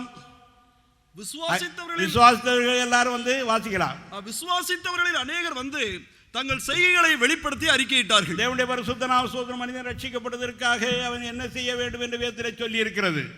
ஆனால் இன்றைக்கு கள்ள கிறிஸ்தவர்கள் பிரசங்க கர்த்தராகிய இயேசு கிறிஸ்து விசுவாசிகள் ரட்சிக்கப்படுவாய் என்று சொல்கிறார்கள். இது ஒரு தவறான பிரசங்கம். இது வேதத்திலே இல்லாது இவர்களுடைய, அதாவது இப்பொழுது பிரசங்கிகள்லாம் ஒரு பிரசங்கித்தது அல்லது ஒருவன் எழுதினது அப்படியே காப்பி அடிக்கிறதா இந்தியர்களுடைய நோக்கமாக இருக்கிறது, செயலாக இருக்கிறது. சரி, இப்போ ஒரு பிரசங்கத்தை கேட்கிறார். இவருடைய பிரசங்கத்தை ஒரு பிராமணன் கேட்கிறார். வீட்டில் போகிற உடனே குடும்பத்தார் தூங்கின முறவு இயேசு கிறிஸ்துவை நோக்கி பாவரிக்கை செய்து ஜெபம் பண்ண அவன் ரட்சிக்கப்படுவானா? அவன் மனம் திரும்ப வேண்டும், விசுவாசிக்க வேண்டும், ஞான ஸ்நானம் பெற வேண்டும், பரிசுத்தாவி பெற வேண்டும், கர்த்தருடைய பந்தியை ஆசரிக்க வேண்டும், கர்த்தருடைய நாமத்தை தொழுது வேண்டும், தேவ ஜனங்களோடு வந்து தொழுது கொள்ள வேண்டும். வாசிங்க ரோமர் 10ஆம் அதிகாரம் 12வது வசனத்தை யாராவது வாசிக்கிறான். அப்பொழுதுதான் ரட்சிக்கப்படுவான். யூதன் என்றும் கிரேக்கர் என்றும் வித்தியாசமே இல்லை, எல்லாருக்கும் கர்த்தரானவர் தம்மை தொழுது கொள்கிற யாவருக்கும் ஐஸ்வர்ய சமணராய் இருக்கிறார். தேவனுடைய பரிசுத்த நாம தம்மை தொழுது கொள்கிற யாவருக்கும் நாம் வாசிக்கிற பிரகாரம் யோவேல் புத்தகம் 2ஆம் அதிகாரத்திலே இப்படி நாம் வாசிக்கிறோம். அங்கே யோவேல் என்ன சொல்றார்? அந்நாளிலே கர்த்தருடைய நாமத்தை தொழுகிறவனோ அவன் ரட்சிக்கப்படுவான் என்று சொல்லுகிறார். ஆனால் இவர்கள் என்ன சொல்றாங்க? விசுவாசித்த உடனே ரட்சிக்கப்படுவான். எங்கேயும் போய் அதுக்காக நீ பாவரிக்கை செய்ய வேண்டாம், ஞானசானம் பெற வேண்டாம். ஞானசானா என்னென்னே வெளியே உள்ள பெந்தெக்கோஸ்தக்காரர்களுக்கும் தெரியல, சீசைக்காரர்களுக்கும் எந்தவர்களுக்கும் தெரியவில்லை. ஞானஸ்நானம் என்றால் என்ன? பாவரிக்கை செய்து ஞானஸ்நானம் பெற வேண்டும். ஞானஸ்நானத்தை ஆரம்பித்தது யோவான் ஸ்நானகன். அவர் மூலமாக அநேகர் ஞானஸ்நானம் கிறிஸ்துவ அங்கே வந்து ஞானஸ்நானம் பாவரிக்கை செய்ய வேண்டிய அவசியம் இல்லை. இது இறைவனுடைய கட்டளையும் நியமமாக இருக்கிறது, தடை பண்ணாது. இப்படி எல்லா நீதியும் நிறைவேற்றி நமக்கு ஏற்றதாக இருக்கு. அப்பொழுது அங்கே ஞானஸ்நானமாக அவருக்கு கொடுக்கப்பட்டது. அவர் மூலமாகவும் அநேகர் ஞானஸ்நானம் பெற்றார்கள்.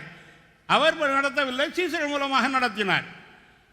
அதாவது இந்த சுவிசேஷம் ஆரம்பம் யோவாசான்கள் முதல் நியாயப்பிரமாணமும் தீர்க்க தரிசனமும் யோவாசானன் காலம் வரைக்கும் அது முதற்கொண்டு தேவனுடைய ராஜ்யம் பிரசங்கிக்கப்படுகிறது.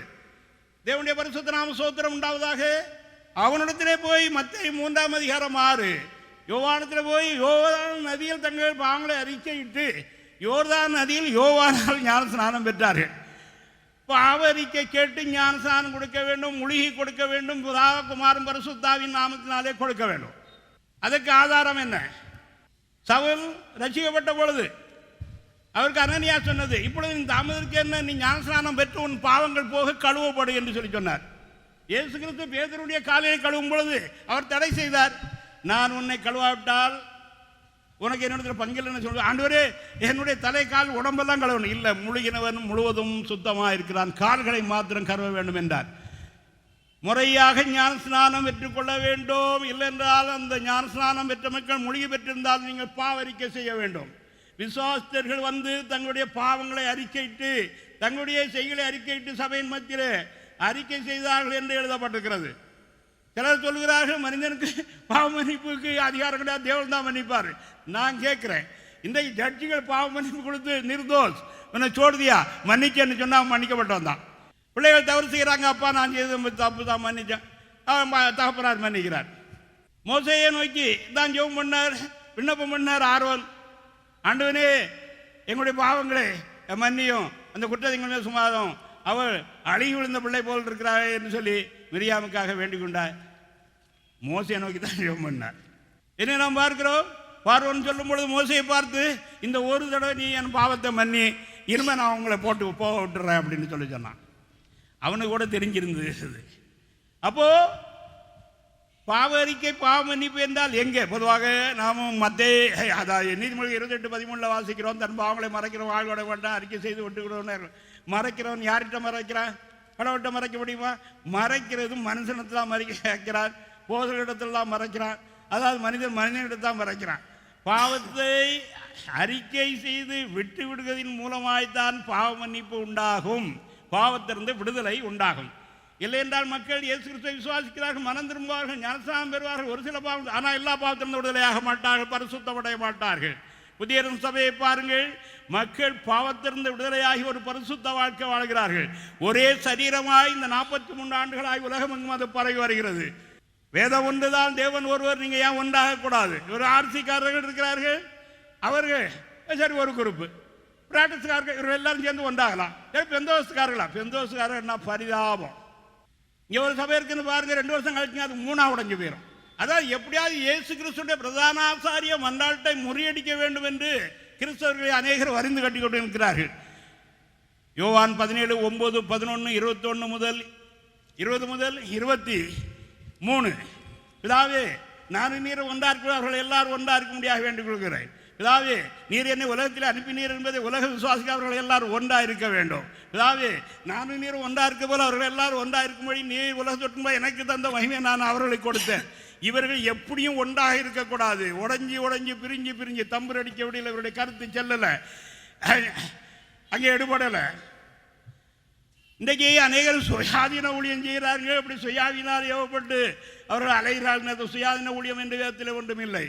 கொலோசர்கள் நிறுவனம் 1 அதிகாரத்தில் நாம் இப்படி வாசிக்கிறோம், நான் அந்த சபைக்கு ஊழியக்காரன் ஆனேன் என்று சொல்லி பவுல் சொல்லுகிறார். சுயாதீன ஊழியம்னா சுயாதீனால் அழைக்கப்படுகிறதாகும். நீ சபை கட்டுறதுக்கு கருத்து உனக்கு கட்டளை இட்டாரா? சபையின் அஸ்திவாரம் தெரியுமா? சபை கட்ட முடியுமா? சபை கட்ட முடியுமா? கர்த்தர் எனக்கு தரிசனமாக சபை கட்ட முடியாக கட்டளை இட்டார், அஸ்திவார உபதேசங்களை கொடுத்தார், ரகசியங்களை வெளிப்படுத்தினார்.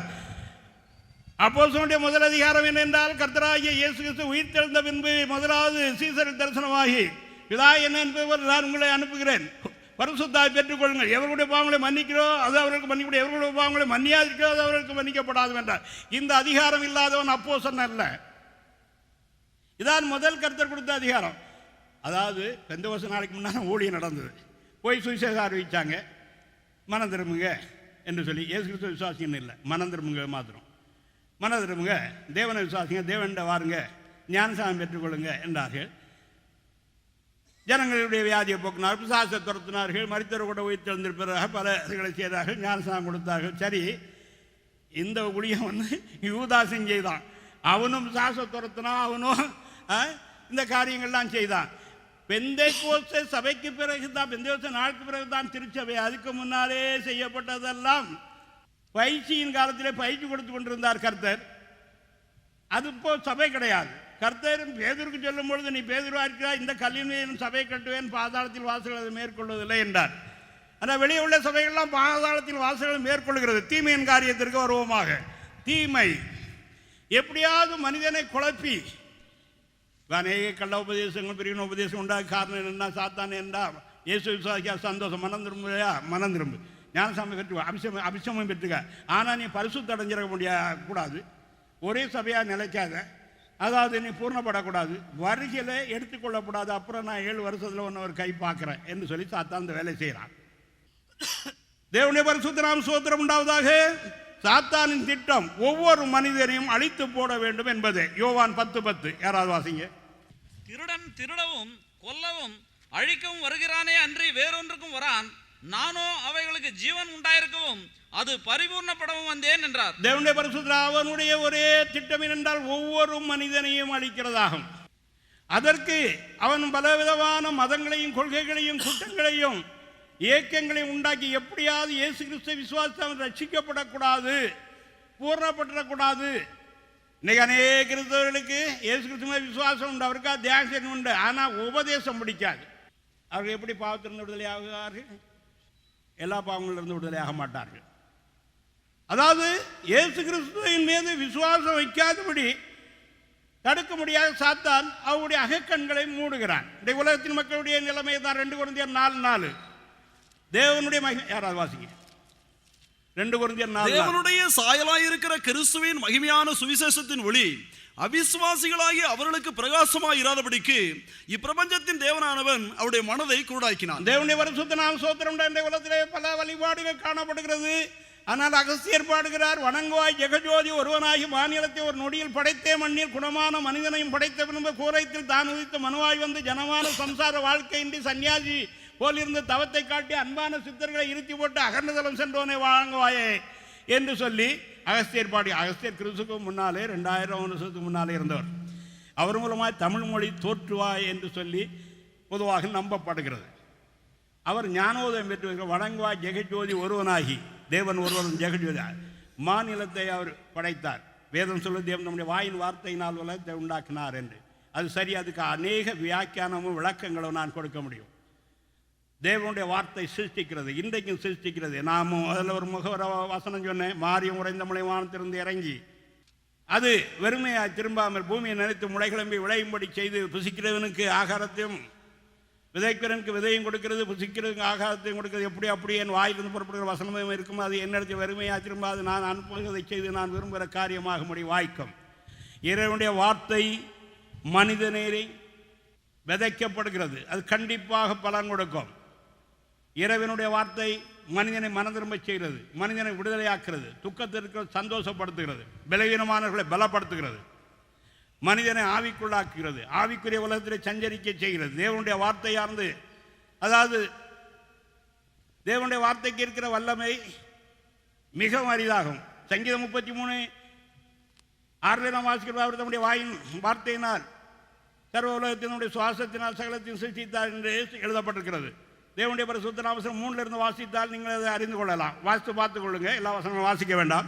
தேவனுடைய பரிசுத்த நாமம். அப்போ சாத்தானுடைய நோக்கம் மெய்யான இறைவனை கண்டுகொள்ளக்கூடாது.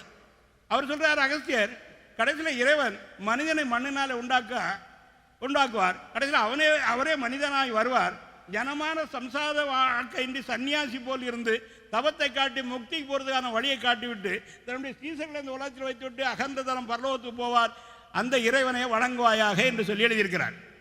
தேவனுடைய பரிசுத்த நாம ஸ்தோத்திரம் உண்டாவதாக. பிரம்மம் அல்ல, சிவன் பிரம்மம் தான் கடவுள் என்று சொல்லுவார். அந்த பிரம்மம் என்றால் என்னன்னு சொல்லு வாசித்து பாருங்க. அப்போஸ்தலர் 10:36 வசனம். யாராவது ஒரு வாசிங்க. எல்லாருக்கும் கர்த்தராயிருக்கிற இயேசு கிறிஸ்துவை கொண்டு அவர் சமாதானத்தை சுவிசேஷமாய் கூறி இஸ்ரவேல் புத்திரருக்கு அனுப்பின வார்த்தையை அறிந்திருக்கிறீர்களே. எல்லாருக்கும் கர்த்தராகிய இயேசு கிறிஸ்து. சில தெய்வங்கள் என்ன, அது ஒரு ஜாதிக்கு தெய்வம், சில தெய்வம் குடும்ப தெய்வம், சில தெய்வம் அந்த ஊருக்கு தெய்வம், சில தெய்வங்கள் அந்த ஏரியாவுக்கு தான் தெய்வம், சில தெய்வங்கள் இந்த நாட்டில் தான் வெளிநாட்டில் கிடையாது, சில தெய்வங்கள், இவைகள்லாம் தெய்வங்கள் இல்லை, பூதங்களாக்கும். இறைவன் ஒருவரே, அவர் சர்வலோக எல்லாருக்கும் கர்த்தராயிருக்கிற இயேசு கிறிஸ்து என்று சொல்லி இந்த வசனத்தில் எழுதப்பட்டிருக்கிறது. மற்ற யாரும் எல்லாருக்கும் கடவுள் அல்ல. பாருங்க, இயேசு கிறிஸ்துவை உலகம் முழுவதும் விசுவாசித்து ஏற்றுக்கொள்ளும். இந்த இந்தியாவிலே கிறிஸ்தவத்தை ஒடுக்கிவிட வேண்டும், அழித்து விட வேண்டும் நினைக்கிற, அதான் நடக்க போகிறது இல்லை. இதை இறைவனுடைய மார்க்கம், இறைவன் அதை காப்பாற்றார் செய்வார். ரோம அரசாங்கம் 10 தடவை அதாவது கிறிஸ்தவர்கள் அழித்து போடும்படியாக ரோம அரசர்கள் முயற்சித்தார்கள், அவர்கள் அழிந்து போனார்கள். கிறிஸ்தவம் உலகம் எங்கும் பரவ ஆரம்பித்து விட்டது. ஹல்லேலூயா. ஜூலியஸ் சீசர் சொன்னான், இந்த மார்க்கத்தார்களை ஒருவன் கூட இல்லாதபடி அழித்து போடுவார். கடைசியில் யுத்தத்திலே அவன் கீழே விழுந்து அவன் மரண தருவாலே தன்னுடைய நெஞ்சை பிளந்து தன்னுடைய ஈரருக்கு ரத்தத்தை இருந்து கலிலேனே நீயே ஜெயித்தாய் என்று சொல்லிவிட்டு இறந்தான். ஜூலியஸ் சீசர் என்கிற ரோம அரசன். எவ்வளோ பேர்கள் இறைவனுக்கு விரோதமாய் தெய்வீக மார்க்கத்துக்கு எழுப்பினார்கள், அவர்கள் கிறிஸ்தவர்களாக ஆகிவிட்டார்கள். ரொம்ப தீவிரவாதிகளாக பிற மதத்தில் இருக்கிறவர்கள், அதாவது மதத்தை பற்றிய காரியம் ரொம்ப வேடிக்கையாகும். இப்போ ஒருவர் கிறிஸ்தவர்னு வச்சுக்காங்க, கிறிஸ்தவ குடும்பத்தில் தான் கிறிஸ்தவர்னு பேர் வச்சுக்கிட்டார், கிறிஸ்தவர்னு சொல்லி கொடுக்கிறார்கள். இஸ்லாம் குடும்பத்தில் பிறந்ததுனால இஸ்லாமியர், முகமதியர் அல்லது முஸ்லீம் என்று சொல்லி கொடுக்கிறார்கள். இந்து மதத்தில் பிறந்ததுனால அவர்கள் இந்துக்கள் என்று சொல்லி கொடுக்கிறார்கள். நான் சொல்லுகிறேன், எந்த மனிதன் சரியான மதம் என்று அவன் ஆராய்ந்து தெரிந்து கொண்டு அவன் ஏற்றுக்கொள்ளுகிறானோ அப்போ தான் அந்த மதக்காரன். கிறிஸ்தவனாக இருக்கலாம், மறுபடி பிறக்காதவன், ரட்சிக்கப்படாதவன், தேவனுக்கு கீழ்ப்படியாதவன், தேவனுடைய வார்த்தையை ஏற்றுக்கொள்ளாதவன், அவன் கிறிஸ்தவன் இல்லை. இருக்கலாம் பேர் ஜோசப்பு, மத்தேயும், மார்க்கு, லூக்கா என்றெல்லாம் பேர் வைத்திருக்கான், கிறிஸ்தவன் அல்ல. இயேசு கிறிஸ்தவன் மஸ்ட் பி born again. அதாவது நிக்கதோமன் கர்த்தர் சொன்னார், நீயும் மறுபடியும் பெறாவிட்டால் தேவனுடைய ராஜ்யத்தை காண மாட்டாய். ஜலத்தினால் ஆவினால் மறுபடியும் பெறப்பட்டால் தேவனுடைய ராஜ்யத்தை பிரவேசிக்க மாட்டால். மெய்யாகவே சத்தியமாக நான் சொல்கிறேன் என்று சொன்னார். அவன் இஸ்ரவேலில் ஒரு போதகனாயிருந்தான், போதகனாயிருந்தும் அவன் ரட்சிப்பை பற்றி அறியாதவனாக இருந்தான், ரட்சிக்கப்படாதவனாயிருந்தான். இன்றைக்கு அநேக கிறிஸ்தவ தலைவர்கள் ரட்சிக்கப்படாதவர்களாக இருக்கிறார்கள். நான் சேலத்துக்கு சென்றிருந்தேன், ஒரு கிறிஸ்தவ தலைவர் கேட்டேன், ரட்சிக்கப்பட்டீரா என்று. அவருக்கு வந்தது கோபம், மூக்கு முட்டை. பொதுவாக நம்ம மனிதர்களை பார்த்து சோமா இருக்கீங்களான்னு கேட்குறோம். நையா உனக்கு கண்ணு இல்லையா, நல்லா சோமா இருக்க சோமா இருக்கான்னு கேட்குறேன். அதனுடைய அர்த்தம் என்ன? ஆள் பார்க்குறது அப்படி உள்ள பல கவலை இருக்கும். ஐயா மனைவிக்கு உடம்பு சரியில்லை, பிள்ளைகள் கீழ்ப்படிய மாட்டேங்கிறாங்க, ரொம்ப வறுமை, வேலை இல்லை, வருவாய் இல்லை, ஏதாவது அவங்க உள்ளே இருக்கிற காரியத்தை சொல்லுவார்கள். இல்லைன்னா சோகமாக இருக்க, சரி வியாதியாக இருக்க, சோகமாக இருக்கீங்களாங்க, ஆமாம் நான் சோகமாகிட்டேன் நல்லா இருக்கேன்னு சொல்லுவேன். ஆமாம் ரசிக்கப்பட்டிருந்தாக்கி நான் ரசிக்கப்பட்டிருக்கிறேன், இப்படி ரசிக்கப்பட்டேன்னு சொல்லாந்தேன். ஏன் ரசிக்கப்பட்டீங்கன்னா கேட்டால் அவங்களுக்கு வர்ற கோபத்தை பார்த்து அதுலேயே அவங்க ரசிக்கப்படலைங்கிறத நாம் அறிந்து கொள்ளோம். இப்படி பல இடங்களில் பலரை நான் பிடித்தேன். இன்றைக்கு அநேகர் இயேசுவை விசுவாசிக்கிறார்கள், வெளியேயும் அநேகர் இயேசுவை விசுவாசிக்கிறார்கள். இயேசு கிறிஸ்துவுடைய விசுவாசம் மிகவும் புளித்தமாவை போல உலகமெங்கும் பரவி கொண்டிருக்கிறது. அநேக பட்டதாரிகள், டாக்டர்கள், இன்ஜினியர்கள், வெறும் அறிவாளிகள் ரகசியமாக இயேசு கிறிஸ்து, ஆனால் அவங்களுடைய ஜாதி நிமித்தம், தொழில் நிமித்தம், சர்க்கம்டேஸ் அதாவது சூழ்நிலை நிமித்தம் அவர் வெளியே வரவிடாமல் இருக்காங்க. இன்னொரு பிரச்சனை என்றால் எது கிறிஸ்துவ சபை என்று சந்தேகம். உதாரணமாக நான் சொல்லுகிறேன், டாக்டர் அம்பேத்கர் தலித் மக்களை, அந்த காலத்தில் அரிஜன்னு சொல்லுவாங்க, தலித் மக்களை ஏதாவது மதத்தில் சேர்க்க வேண்டும், இந்து மதம் சரியில்லை என்று சொல்லி அவர் ஆலோசித்து அதுக்காக அங்கங்கே கூட்டத்தில் பேசிக்கிட்டு இருக்கும்பொழுது மெத்தி சபை தலைவர்களும் சிஎன்ஏ தலைவர்களும் சில பெந்தகோஸ்து தலைவர்களும் அவரை பார்க்க போனார்கள். போய் ஐயா அவர்கள் எல்லாரும் கிறிஸ்தவ மதத்தில் சேர்ந்து அவர் கேட்டார், எந்த சபையில் ஜாதி வெறி இல்லை, எந்த சபையில் சொல்லு, நான் அந்த சபையில் சேர சொல்கிறேன். ஒருவருக்கும் மூச்சு விட முடியல, கிறிஸ்தவன்னு சொல்கிறான். ஆனால் ஒரு பக்கம் சாத்தானியோட உடன்படிக்கையில் இருக்கான், இன்னொரு பக்கம் இயேசு எந்த சமயத்தில் இங்கே சாய் வாங்கி அல்லது இங்கே சாய் வாங்குறான். கிறிஸ்தவன் என்ன ஜாதி என்று சொல்கிறது? பேரோடு கூட யோசப்பு நாடார், இன்ன கோனார், இன்ன தேவர்னு சொல்லணும். அதாவது இந்து மார்க்கத்திலிருந்து வந்ததாகும், அது கரையாகும், அது தவறாகும். நான் ருக்வேதம் படிச்சிருக்கிறேன்.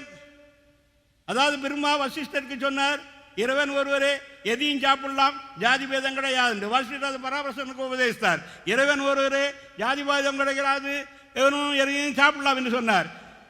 அடுத்தபடியாக பராமர்சன் மச்சக்கண்ணியோடு சேர்ந்து, அதாவது ஒரு மீன அம்மாவோடு சேர்ந்து வேத வாசனை முக்கால் நாளைய நேரத்தில் பிறந்ததாக. சரி இருக்கட்டும், இப்போ காரியத்துக்கு வரும். அப்போது என் அப்பா இங்கே என்னென்னா அந்த போகிறாரு, உடனே ஓடி போய் வேத வியாசன் பரபரசன் தாப்பான்ட்ட கேட்டா, எனக்கு ஏதாவது விவசாயம் கொடுத்துட்டு விடுங்க, இறைவன் ஒருவரே, ஜாதி பேதம் கிடையாது, யாரையும் எதையும் பிசிக்கலாம் என்று சொன்னார். அதனால் வசிஷ்டர் ஒரு சக்கிலி பெண்ணை வாங்க முடியாது, யாரும் கோவப்பட்டுக்கிடா இங்கே ஜாதின்னு சொல்லி சொல்கிறேன், இருக்கிற சாத்திரத்தில் உள்ள சொல்கிறேன். அதாவது வசிஷ்டருடைய மகன் பராமரசன் ஒரு மீனவ பெண்ணை வாங்க முடித்தார். எங்கேருந்து ஜாதி வந்து? பிராமணர்கள் கைபர் கோபர் கனாய் வழியாக இந்தியாவுக்குள்ளே வந்தார்கள். இந்தியர்கள் முட்டாள்கள் 56 ராஜ்யமாக பிரிச்சிருக்கிறார்கள். காமைச்சவுடர்கள் தங்களுடைய பெண்கள் பிள்ளைகளை அனுப்பி, அதாவது அவர்களை வசப்படுத்தி ராஜ்யத்தை கட்டணும், இந்த மக்களை தாழ்ந்த ஜாதி என்று அறிவிக்கணும் என்று சொல்லி மனு தர்ம சாஸ்திரம் எழுதினான், சாஸ்திரம் எழுதினான், பிற புராணங்கள் எழுதினான். பிரம்மாவுடைய முகத்திலிருந்து பிராமணனும், ஒயமார்பிலிருந்து சத்திரியனும், வயிற்றிலிருந்து வைசியனும், காலிலிருந்து சூத்திரனும் வந்தான். சரியே அப்படி இருந்தால் ஒரு கடவுளுடைய வெவ்வேறு பாட்டில் பிறந்தால் எல்லாரும் சகோதரன், அதில் உயர்ந்த ஜாதி சார்ந்த செய்தி. அவன் வர்ணாத்தியானத்தை உண்டாக்குனா, வர்ணாத்திலிருந்து பாதி ஜாதி உண்டாட்டு. ஜாதிக்கு இப்போ கணக்கே இல்லை. பள்ளி ஜாதி என்னாலும், நெல்லு ஜாதி என்னாலும் பள்ளி ஜாதி எண்ண முடியாது. ஒவ்வொரு ஜாதியிலும் உட்பிரிவு. கிறிஸ்தவன் என்றால் என்ன? இன்றைக்கு பாருங்க, புதிய அரசன் சபை ஒரே குடும்பமாக இருக்கிறது. தோட்டிலிருந்து தொண்டமான் வரைக்கும் இருக்கிறார்கள், எல்லாரும் ஒரே குடும்பமாக ஒரே இருக்கார். இங்கே பாருங்க, எந்த ஜாதி எந்த பிரச்சனை என்று கிடையாது. பெண்ணுக்கும் பையனுக்கும் பிடிச்சிருக்கா, உடனே குடும்பத்தில் சொல்லி போதர்கிட்ட பேசி உடனே கல்யாணம் நடக்கிறது. நம்மளுடைய சபையில் பாருங்க, நான் கிறிஸ்துவ பற்றி அதிகமாக கவலைப்படுறது இல்லை. ஒரு கவலை இருந்தால் இவர்கள் என்றைக்காவது உண்டாகணுங்கிறது தான். 80% கன்வெர்டட் கிறிஸ்தவர்களாகும். இந்துக்கள் சபையில் வந்து சேர்கிறார்கள், பல மதக்காரர்கள் வந்து சேர்கிறார்கள், இஸ்லாமியர்கள் வந்து சேர்கிறார்கள். ஏனென்றால் இது திருச்சபையாகும். மேலும் நாங்கள் அடிக்கடி கன்வென்ஷனோ ஜெனரல் கன்வென்ஷனோ அப்படியெல்லாம் ஒன்றும் செய்கிறதில்லை. கர்த்தர் வெளிப்பாடு கொடுத்தால் அந்த இடத்துல பிரீச்சிங் செய்வோம். இது நோவாவின் பேழையாக்கும். அதுக்குள்ளே இறைவன் எல்லா மிருகங்களையும், எல்லா பறவைகளையும், எல்லா பிராணிகளையும் ஜோடு ஜோடாக உள்ளே கொண்டு வந்து சேர்த்தால் நோவா குடும்பத்தை உள்ளே அனுப்பி வெளியே போட்டு விட்டார். அப்படி கர்த்தர் புதிய சபையிலே மக்களை கொண்டு வந்து சேர்த்து கொண்டிருக்கிறார். நாங்கள் இன்னும் இறங்கி சுவிசேஷ பிரகடனம் செய்யவில்லை, அதற்கான ஆயத்தம் செய்து கொண்டிருக்கிறோம். ஆனால் இறைவன் எங்கும் இருந்து திரளான கூட்டங்கள். புதிய சபையை பற்றி தப்பு தவறாக சொல்லிக் கொண்டிருக்கிறவர்களுக்கு நான் ஒரு சவால் விடுகிறேன். நீ ஒரே ஜாதியாக ஒரே இனமாக ஆக்க முடியுமா? யூதன் என்னும் கிரேக்கனும் இல்லை, ரோமன் என்னும் பிரஜாதியும் இல்லை, கிறிஸ்துக்கள் ஒன்றாக இருக்கிறீர்கள் என்று வேதத்தில் சொல்லியிருக்கிறது. 2 கொரிந்தியர் 5:15 அப்போஸ்தலன் சொல்லுகிறார், கிறிஸ்துவை மாம்சத்தின்படி நாங்கள் அறிந்திருந்தோம், இனி மாம்சத்தின்படி அறியோம், ஒருவனை மாம்சத்தின்படி அறியோம் என்று 5:15-16 சொல்றார். 17வது வசனத்தில் ஒருவன் கிறிஸ்துக்குள் இருந்தால் புது சிருஷ்டியா இருக்கிறான், பழையெல்லாம் ஒளிந்து போன, எல்லாம் புதிதாயின. இன்றைக்கு அநேக கிறிஸ்தவர்கள் ரட்சிக்கப்பட்டோம் என்று எதிலிருந்து ரட்சிக்கப்பட்டீர்கள்? 1 பேதுரு புத்தகத்திலே பேதுரு எழுதுகிறார், நீங்கள் உங்களுடைய முன்னோர்களின் பாரம்பரியங்களில் இருந்து வெள்ளியினாலோ பொன்னினாலோ மீட்கப்படாமல் விலையேற பெற்ற கிறிஸ்துவின் ரத்தத்தினால் மீட்கப்பட்டீர்கள் என்று 1 பேதுரு புத்தகம் 1:18-19 எழுதியிருக்கிறார்.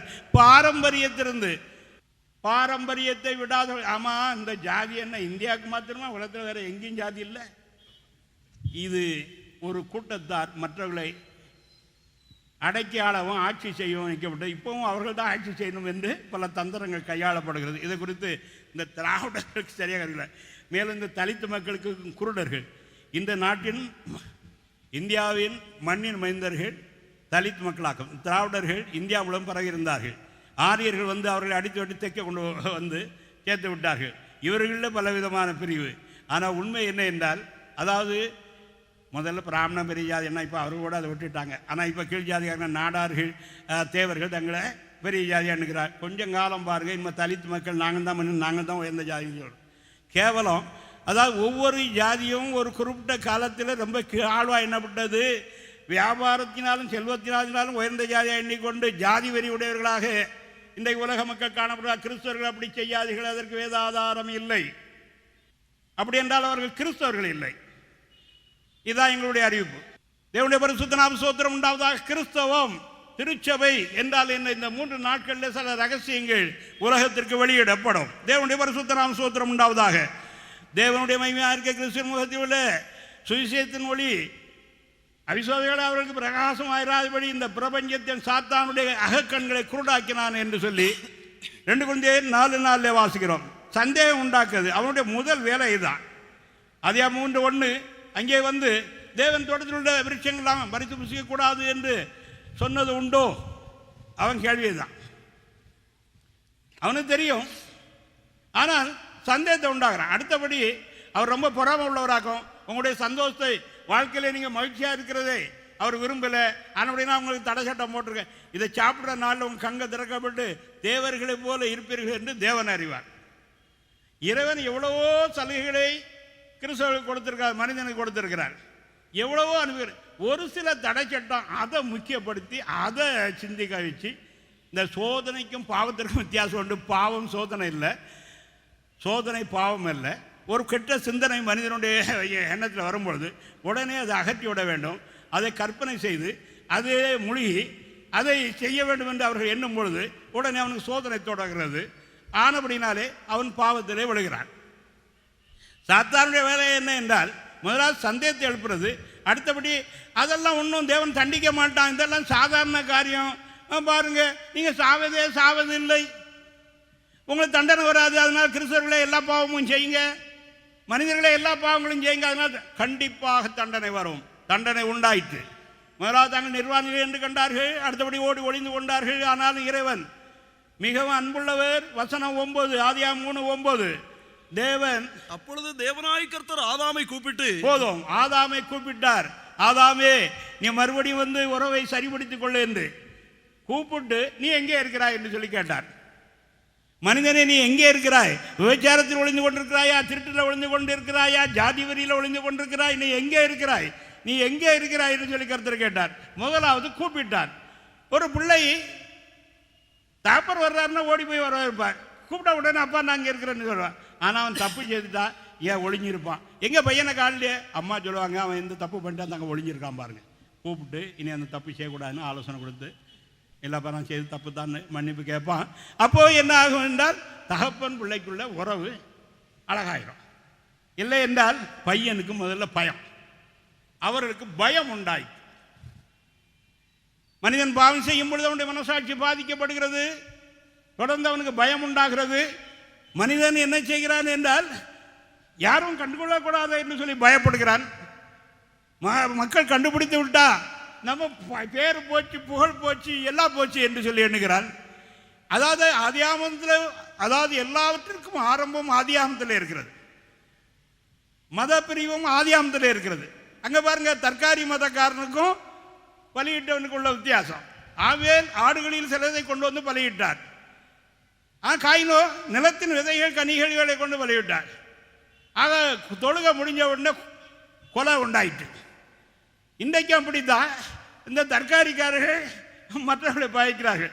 சிலர்கள் வட இந்தியாவில் பார்த்தீங்கன்னா மாம்சம் முடிக்க அப்படி பகைப்பார், மாம்சம் முடிக்கலாம் கீழ் ஜாதி எண்ணுகிறார்கள். ஆனால் இதை அதெல்லாம் உலக மதம் இல்லை. உலக மதம் என்று சொன்னால் இப்போ பாருங்கள், ஆர்டிக் பிரதேசத்தில் இன்னும் பல இடங்களில் காய்கறி எல்லாம் கிடைக்காது. அவர்கள் ஈட்டியில் குத்தி சீலுங்கிற மீனை பிடிச்சி பச்சையாக சாப்பிடுகிறார்கள். அங்கே தீ நெருப்பு கூட வச்சு வேக வச்சு இது பண்ண முடியாது. காய்கறி ஒன்றும் கிடையாது. அங்கே காய்கறி மார்க்கெட்டும் கிடையாது.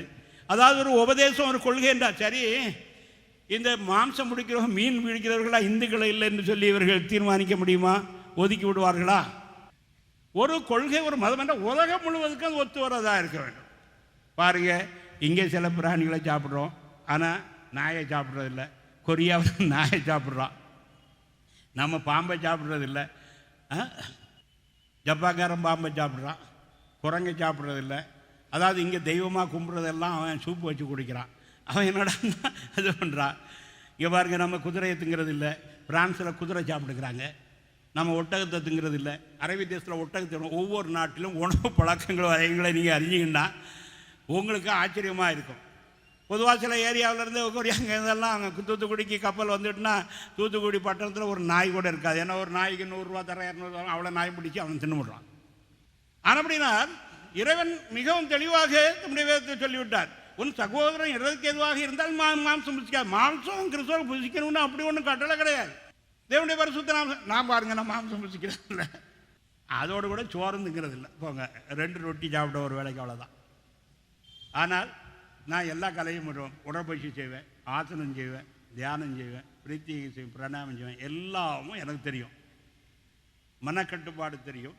எல்லா காரியங்களையும் எப்படி செய்யணும் என்று சொல்லி எனக்கு அனுபவம் உண்டு. தேவனுடைய பரிசுத்த நான் எதற்காக சொல்லுகிறேன் என்றால், புசிக்கிறதுனால ஒருவன் தீட்டாகிறது இல்லை. இயேசு சொல்கிறார், மார்க் 7ஆம் அதிகாரம் 19 முதல் அங்கே சொல்கிறார், மனிதனுடைய இருத்திலிருந்து புறப்படக்கூடிய மனிதனை தீட்டுப்படுத்தும்.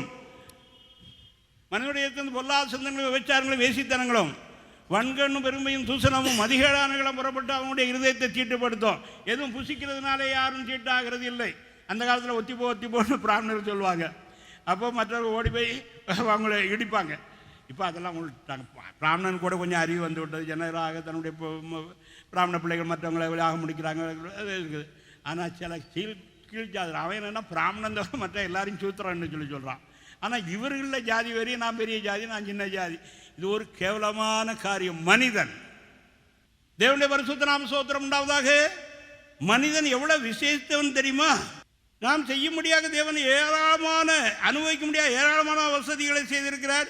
ஒருவருக்கு இச்சை ஆக முடித்துக்கொள், எல்லை தாண்டி போகாத, விபச்சாரம் செய்யாதுன்னு சொல்கிறார். இல்லை, பெரிய பிரச்சனை என்ன என்றால், கிறிஸ்தவ மதம் ஒன்று தான் விபச்சாரம் செய்யாதுன்னு சொல்கிறது. ஆணுன்னா கிறிஸ்தவ மதத்தை அனைவரும் பழைக்கிறார்கள். மற்ற மதங்களில் அதுதான் கொள்கை. அவங்க அது அசிபாரம் அவங்களுக்கு. இது அரச கவிஞராக இருந்த கண்ணதாசன் சொன்ன மாதிரி நமக்கு ஏற்றது இந்து மதம். எப்படி என்றால், ஏக பத்தினி விரதம் காக்கணும்னா ராமனை கும்பிடணும், 2 பொண்டாட்டி வச்சுக்கணும்னா முருகனை கும்பிடணும், ஏராளம் பண்ணா கிருஷ்ணனை கும்பிடணும், நான் கிருஷ்ணனை தான் கும்பிடுறேன் அப்படின்னு சொன்னார். என்ன விளங்கிட்டீங்க? அதாவது நான் சொல்லலை, அரச கவியாக இருந்த கண்ணதாசன் சொன்னதை சொல்லுகிறேன். அருமையான தேவனுடைய மக்களை, மெய்தேவனை தேடி வாருங்கள், இறைவன் உங்களை அழைக்கிறார். மனிதன் பாவத்திலிருந்து விடுதலை ஆக வேண்டும். பாவங்கிற நோயை ஏழைகளையோ பணக்காரங்க அறிவாளிகளோ முட்டாள்களோ ஒரு சமமாக அவர்களை ஆட்கொண்டிருக்கிறது. பாவத்திலிருந்து விடுதலையாக விட்டால் அவன் அடிமையாக இருக்கிறான். அதை ஆதாரமாக வைத்து சாத்தானுடைய ஆளுகையிலே அவன் சிக்கிக் கொள்ளுகிறான். இவன் நினைக்கிறான் தான் தவறு செய்ய, இல்லை, சாத்தானுடைய அடிமையாக இருக்கிறான். நாம் வாசிக்கிறோம் நீதிமொழியின் புத்தகத்திலே இப்படி எழுதப்பட்டிருக்க 5ஆம் அதிகாரம் 22வது வசனம், தன் பாவக்கயிறினால் மனிதன் கட்டப்படுகிறான். வாசிங்க, நீதிமொழி 5:22. துன்மார்க்கனை அவனுடைய அக்கிரமங்களை பிடித்துக் கொள்ளும், தன் பாவக்கயிறுகளால் கட்டப்படுவான். தேவனுடைய பரிசுத்தம், மனிதன் பாவம் செய்தால் அவன் பாவத்திற்கு அடிமையாகிறான். யோவான் 8:34, பாவம் செய்கிறவனும் பாவத்துக்கு அடிமையாக இருக்கிறான். பொதுவாக ஏதாவது ஒருவேளை ஊசியை போட்டுக்கிட்டதுனால, அதாவது போதை ஊசி, அது ஒன்றும் பெரிதாகவும் தெரியாது. ஆனால் அதற்கு அவன் அடிமையாகும். அடுத்தடுத்து போட்டான் என்றால் திரும்ப அது போடாமல் இருக்க முடியாது. குடிகாரன் குடிக்கிறான்னா குடிச்சு குடிகாரன் ஆயிடுவான், அதற்கு அடிமையாயிருவான். விழ வேண்டும்னாலும் அதை விட முடியாது. மனிதன் மனோதத்துப்படி ராஜரீகமானவனாக இருக்கிறான். அவனால் செய்யக்கூடாது ஒன்றுமில்லை. ஒரே மனிதன் உலகம் முழுவதையும் அடக்கி ஆள முடியும். அந்த அளவுக்கு மனிதனை விசேஷமாக சிருஷ்டித்திருக்கிறார். மனிதனுடைய மூளையில் உள்ள 10 லட்சம் நியூட்ரன்கள் இருக்கிறது. அவைகளில் மனித மூளையில் 1 பங்கு தான் இயங்கிறது, 2 பங்கு சும்மா தூங்கிட்டு இருக்கு. இதை ஏக்க வைத்து விட்டால் தேவனுடைய மக்களை அறிவடைங்கள், தேவாவியினால் நிரம்புங்கள், பரிசுத்தமாயிருங்கள். அதாவது பாவம் பாவத்துக்கு அடிமையாகிறான். இவ்வளவு ராஜரீகமான மனிதனுடைய ஆத்மா, மனம், புத்தி, சித்தம், நோக்கம், அகங்காரமாகிய மனோதத்தவடி இருப்பிடமாகும். மனம் மகாபெரிய சக்தி உள்ளது. அது எந்த அணுசக்தியையும், எந்த மின் அலைகளையும், எந்த ஒலி அலைகளையும் காட்டிலும் வேகமானது. ஒரு நிமிஷத்தில் அமெரிக்காவில் ஒரு நிமிஷத்தில் பர்வத்து போய் பிதாச்சொழுது கொண்டு பூமிக்கு வந்து விடலாம். மனோவேகம், வாய்வேகம் என்று சொல்வார்கள். இந்த மனதை கட்டுப்படுத்தி அதை ஒரு நிலையிலே நிறுத்தி நாம் நினைக்கிற பிரகாரம் அதை ஆட வைத்தோம் என்றால் நாம் உன்னதமான நிலையை அடையலாம். இறைவன் தன்னை போல் மாற முடியாதான் மனிதனை சிருஷ்டித்தார். அவன் படிப்படியாக இறைவனோடு உள்ள இருக்க ஐக்கியத்திலே வளர்ந்து அவன் ஒரு குட்டி தெய்வம் போல ஆகும்படியாகத்தான் அவனை சிருஷ்டித்தார். தம்முடைய சாயலில் நம்முடைய ரூபத்தினுடைய சிருஷ்டித்தார். தன்னுடைய தன்மை அவனுக்கு கொடுத்தார். ஆனால் அவன் ஒரு குழந்தை போல் இருந்தான். ஆவிக்குரிய அறிவும் அனுபவம் அவனுக்கு இல்லாமல் இருந்தது. ஆனால் பூர்ணமாக சிருஷ்டித்திருந்தார். ஆதாம் ஏவாள் பூர்ணமாக சிருஷ்டிக்கப்பட்டவர்களாக. இன்றைக்கு இறைவனோடு கூட ஐக்கியமாக இருக்கிறவர்கள் தேவாவினால் நிரம்புகிறார்கள், பரிசுத்தமாக ஜீவிக்கிறார்கள். அங்கே நாம் வாசிக்கிறோம் யோவான் 8:35 சத்தியத்தை அறிவு சத்தியம் உங்களை விடுதலையாக்கும். 36 குமாரன் விடுதலையாக்கினால் மெய்யாக விடுதலையாவீர்கள். இயேசு கிறிஸ்து விடுதலையாக்கினால் ஒழிய ஒருவனும் பீடி சிகரெட் இருந்து கூட அவன் விடுதலையாக முடியாது. ஆனால் அவனுக்கு வியாதி உண்டாகி டாக்டர்கள் ஒரு எச்சரித்து நீ குடிக்கக்கூடாதுன்னா கொஞ்ச நாள் விட்டுருப்பான், திரும்ப குடிக்க ஆரம்பிச்சிருவான். என்றால் பாவத்தினுடைய தன்மை மனிதனை அடிமைப்படுத்தக்கூடிய சக்தி உள்ளதாகும். மனிதனை சிறுமப்படுத்தி அவனை சின்னவனாக்குகிறது. மனிதன் வளரவிடாமல், மனிதனுடைய வல்லமை வெளிப்படாமல், மனிதன் இரவோடு ஜீவித்து இந்த உலகத்திலே நன்மை செய்ய விடாமல் தடுக்கும்படியாக பாவத்தை சாத்தான் விதைத்து விட்டான். அந்த விஷம் பெருகி இப்போ கோடிக்கணக்கான பாவங்கள் உலகத்தை நடைபெறுவது எல்லாம் பேக்ரவுண்டில் சாத்தான் இருக்கிறான். சாத்தான் இல்லை என்று சொல்கிறவர்கள் அப்படி என்றால் இப்போ சாத்தானுடைய வேலை செய்கிறது யார்? தேவனுடைய பிள்ளைகளை அறிய வேண்டியது நீங்கள் அந்த காலத்திலிருந்து விடுதலையாக்கப்பட்டிருக்கிறீர்கள். கொலோசியர் 1:13 இப்படி வாசிக்கிறோம், வாசிக்கலாம். இருளின் அதிகாரத்தில் நின்று நம்மை விடுதலையாக்கி தமது அன்பின் குமாரனுடைய ராஜ்யத்திற்கு உட்படுத்தினவருமாயிருக்கிற பிதாவை சோதரிக்கிறோம். ஹல்லேலூயா. இருளின் அதிகாரத்தில் சாத்தானுடைய அடிமைத்திலிருந்து, குருட்டிலிருந்து, இருளிலிருந்து, பாவத்திலிருந்து, சாபத்திலிருந்து, பாரம்பரியத்திலிருந்து மனிதனை அடிமைப்படுத்துகிறது விடுதலையாக்கி அன்பின் குமாரனுடைய ராஜ்யத்துக்குள் இறைவன் நம்மை கொண்டு வந்திருக்கிறார். இப்போ சாத்தா உங்களுக்கு ஏதாவது வேலை கொடுத்தா செய்யுன்னா, நான் உனக்கு சொந்தமானவன் இல்லையே. நீங்கள் ஒரு கம்பெனியில் வேலை செய்கிறீங்க, அதுக்கு உள்ள மேனேஜர் அல்லது ஓனர் உங்களுக்கு ஒரு கட்டளை எடுக்கலாம், நீங்கள் போய் வேறு கம்பெனிக்கு மாறிட்டீங்க. அப்போ அவர் ஃபோன் பண்ணி வந்து இந்த வேலை செய்யணும்னா, நான் உண்மை கம்பெனியில் வேலை செய்யலையே, உமக்கு எனக்கு என்ன சம்பந்தம்? மறுத்து விடுங்கள். சாத்தான் உங்களை ஒன்றும் செய்ய முடியாது, பாவம் உங்களை மேற்கொள்ளாது. நீங்கள் நியாயப்பிரமாணத்துக்கு கீழ்பற்றாமல் கிருபைக்கு கீழ்பட்டிருக்கிறனால் பாவம் உங்களை மேற்கொள்ள மாட்டாது என்று ரோமர் 6:14 எழுதியிருக்கிறது. உலக மக்கள் நன்மை செய்ய வேண்டும் என்று விரும்பினாலும் அவர்கள் இருக்கிற பாவங்களுமே அவர்களை தீமை செய்ய வைக்கும், நன்மை அவர்கள் செய்ய முடியாது. ஆனால் கிறிஸ்தவன் ஒருவன் ரட்சிக்கப்பட்டவன் பாவம் செய்யாமல் இருக்க வேண்டும் என்று என்னால் அவன் பாவம் செய்யாமல் இருக்கிறதுக்கான வல்லமை அவனுக்கு அருளப்படுகிறது. பாவம் செய்ய வேண்டும் என்னால் அவன் பாவம் செய்யலாம். அப்போ நீ அடிமையாக, எப்போதுமே குலாம்கிரி அடிமையாக இருக்க விரும்புகிறவர்கள் தான் பாவத்தை விட மாட்டேங்கிறார்கள். பாவத்தை விட்டுவிடுறதற்கு தான் நாங்கள் விடுதலின் உபதேசம் அறிவிக்கிறோம். பாவத்தை அறிக்கை செய்து, அதிகாரமுள்ள இடத்துல அறிக்கை செய்து, சபை மக்கள் அறிக்கை செய், இல்லைன்னா அதிகாரமுள்ள அறிக்கை செய்து பாவ விமோசனம் பெற்றுக்கொள். மெய்யான அப்போஸ்தலனுக்கு சபைக்கு பாவங்களை மன்னிக்க அதிகாரம் உண்டு. கெத்கெமனேலே லூத்தர் எழுதியிருக்கிறார், பாவங்களை மன்னிக்கும் அதிகாரம் திறவுகோலின் அதிகாரம், இது திருச்சபையினுடைய அதிகாரம். மெய்யான அப்போஸ்தலனுக்கு திருச்சபை பாவங்களை மன்னிக்கும் அதிகாரம் உண்டு என்று எழுதியிருக்கிறார். லூத்தரின் மிஷன்காரர்கள் இருந்தால் அவர்களுக்கு தெரியும். ஆனால் அந்த உபதேசம் அவர் நடைமுறைக்கு கொண்டு வரவில்லை. லூத்தர் அந்நிய பாஷை பேசுவார், அந்த உபதேசம் அவருடைய சபையில் நடைமுறை கொண்டு வர முடியவில்லை. பாவம் மன்னிப்பு பணத்துக்கு விற்கப்படுகிறது தான் லூத்தரை தவிர பாவம் உபதேசத்தை எதிர்க்கவில்லை. தெசலோனிக்கர் மூலமாக அப்பொழுது இந்த 13 பரிசுத்த பீட்டர் ஆலயத்தை கட்டுறதற்காக பணம் தேவைப்பட்டது, அதற்காக தந்திரத்தை கையாண்டார். போப்பனுடைய பாவம் மன்னிப்பு, இன்ன பாவத்திற்கு இவ்வளவு கொடுத்தா அந்த பாவம் மன்னிக்கப்படும், நீங்கள் இவ்வளோ கொடுத்தா உத்தரிக்க ஸ்தலத்திற்கு உங்கள் பெற்றோருடைய பாவம் மன்னிக்கப்பட்டு நீங்கள் முக்தி அடைஞ்சு விடுவீங்க, நீங்கள் செய்ய போகிற பாவத்திற்கும் சேர்த்து நான் மன்னிப்பு கொடுக்குறேன், அதுக்கு இவ்வளோ பணம் என்று தெசல் பெரிய ரதத்தை ஆயத்த பண்ணி பெரிய ஆடம்பரத்தோடு பட்டணங்கள் தோறும் போய் பிரவேசம் அறிஞ்சது மக்கள் பணம் கொடுத்து பாவ மன்னிப்பு வாங்கிவிட்டேன். விட்டன் பார்க்குவாங்க, விட்டன் பார்க்கல ரோமகத்தோட குருவாக இருந்தவர் லூத்தன். அங்கே வந்து இந்த வியாபாரம் நடந்தது, மக்கள் வாங்கிவிட்டார். லுத்தர் அப்போ ஊரில் இல்லை, வெளியே இருந்து வந்த பிறகு பாவரிக்கை கேட்குறதுக்கு உட்காந்துருந்தார். அப்போ வந்து பாவரிக்கை செய்த பாவத்தை விட்டுணும்னா நாங்கள் விட மாட்டோம், நாங்கள் செய்ய போகிற பாவத்திற்கும் மன்னிப்பு. என்ன மன்னிப்பு வாங்கிட்டு இந்த பாருங்க போப்பு சீட்டு மன்னிப்பு வந்தது. அவருக்கு எரிச்சல். இந்த ப்ராக்டிஸ் மார்க்கம் உண்டான இதுகளை நான் எல்லா சபை சரித்திரம் எந்த சபை எப்படி அப்படி இந்த ஆங்கிலிக்கன் சபை இருக்கிறது. அப்பொழுது இருந்த இங்கிலாந்து அரச 2ஆம் தாரம் கட்டிக்கிறது, ஒரு பெண்ணை கட்டிக்கிறதுக்கு அனுமதி கிட்ட போப்பு அனுமதி விட்ட உடனே இங்கிலாந்து சபைக்கும் ரோமபுரிக்கும் சம்மந்தம் இல்லைன்னு அறிவித்து உண்டாகி இன்றைக்கு இங்கிலாந்து சபை தலைவர்கள் அந்த அரச குடும்பம் பாருங்க ஓஸ்ட், அதான் டயனா காரியம்.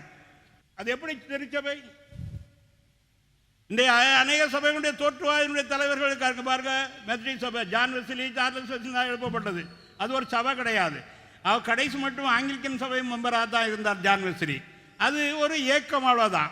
ஆனால் சபைன்னு சொல்கிறார். வில்லியம் பூத் மூலமாக ரட்சணை சேனை உண்டாயிட்டு லண்டன் கிழக்கு பாகத்தில் குடிச்சு வரிச்சு மனிதர்கள் அவர்களை கொண்டு வந்து அவர்களுக்கு சிசுரூச்சை செய்து அவர்களுக்கு உபதேசம் கொடுத்து நல்ல போதனை கொடுத்து அனுப்புறதுக்காக சாரணர் ஏக்கம் மாதிரி ஒரு ஏக்கத்தை ஆரம்பித்து அதுக்கு பேர் சல்வேஷன் ஆர்மி. இப்போது சல்வேஷன் இல்லை, ஆர்மி இல்லை, பேரு தான் இருக்குது. ஆனால் திருச்சபை ஸ்தாபித்த கர்த்தராகிய இயேசு கிறிஸ்து நிமித்த ஞானஸ்நானம் கிடையாது, திருவிருந்து கிடையாது, அபிஷேகம் கிடையாது. அதையும் சபை என்று மக்கள் ஒரு கூட்ட மக்கள் சில சபைகள் ஜாதிகாரர்களுக்காக அந்த ஜாதிகாரர்கள் தான் இருப்பாங்க. உலக சபை அல்ல. புதிய சில சபையை பற்றி அறிந்து கொள்ள வேண்டும் என்றால் எங்கள் போதரத்தில் வந்து கேளுங்கள், இல்லைன்னா என்கிட்ட வாருங்க, இல்லைன்னா நீங்கள் லெட்டர் எழுதுங்க, நான் உங்களுக்கு பதில் கொடுக்குறேன். அப்போஸ்தலனாகிய பவுல் சொல்லுகிறார், நீங்களும் என்னுடைய ஆவியும் கர்த்தராகிய இயேசுவினுடைய அதிகாரத்தோடு கூடி வந்திருக்கும் பொழுது அப்படிப்பட்டவன் அவனுடைய ஆவி படைக்க முடியாத சரீரத்துக்கு அவனை நான் தீர்ப்பு செய்கிறேன் என்கிறார். 1 கொரிந்தியர் 5:4-5. நீங்களும் 2 கொரிந்தியர் புத்தகம் 2ஆம் அதிகாரம் 10. இவனுக்கு மன்னிக்கிறீர்களோ அவருக்கு நான் மன்னிக்கிறேன், கிறிஸ்துவின் சன்னிதானத்திலே நான் மன்னிக்கிறேங்கிறார். நான் மன்னிக்கிறேன் என்று அப்போஸ்தலன் சொல்லிட்டாப்புல உடனே அது மனுஷ உபதேசம், மனுஷனுக்கு அதிகாரம் இல்லை என்று சொல்லுகிறீர்களா? அப்படி என்றால் ஒரு மனிதன் மனம் திரும்புவதற்கு உபதேசம் கொடுக்கிறது ஒரு மனிதன், ஞானசாங்கம் மனிதன், அபிஷேகத்தினருக்கு ஒரு மனிதன், அவனுக்கு ஆலோசனை மனிதன், வியாதி வந்தாலும் அவனுக்காக ஜெபிச்சு சோகமாக மனிதன், அவன் கீழே விழுந்தால் தூக்கி கொடுறதுக்கு மனிதன். மன்னிப்பு பாவமன்னிப்பு கொடுக்கறதுக்கு மாத்திரம் இயேசு கிறிஸ்து வரணும். மற்றதெல்லாம் நாங்கள் மனிதனுக்கு அதிகாரம் கொடுத்துருக்கிற கருத்தர். திருச்சபை இல்லாதவர்களுக்கு, அப்போஸ்தலன் இல்லாதவர்களுக்கு இது தெரியாது. வெளியே அப்போஸ்தலன் கிடையாது. எல்லா கிறிஸ்தவர்களும் எதுக்குறாருன்னா எனக்கு ரொம்ப சந்தோஷம். கண்டிப்பாக எல்லாரும் இது உண்மைன்னு நம்ம வரும்பொழுது எல்லாரும் போலிங்கிறத மக்களை அறிந்து கொள்வார்கள். நான் சொல்கிறேன், விடுதலையாக்குற உபதேசம். நாங்கள் தேவனோடு ஒப்புரவாங்கள் என்று உங்களுக்கு அழைப்பு கொடுக்கிறோம்.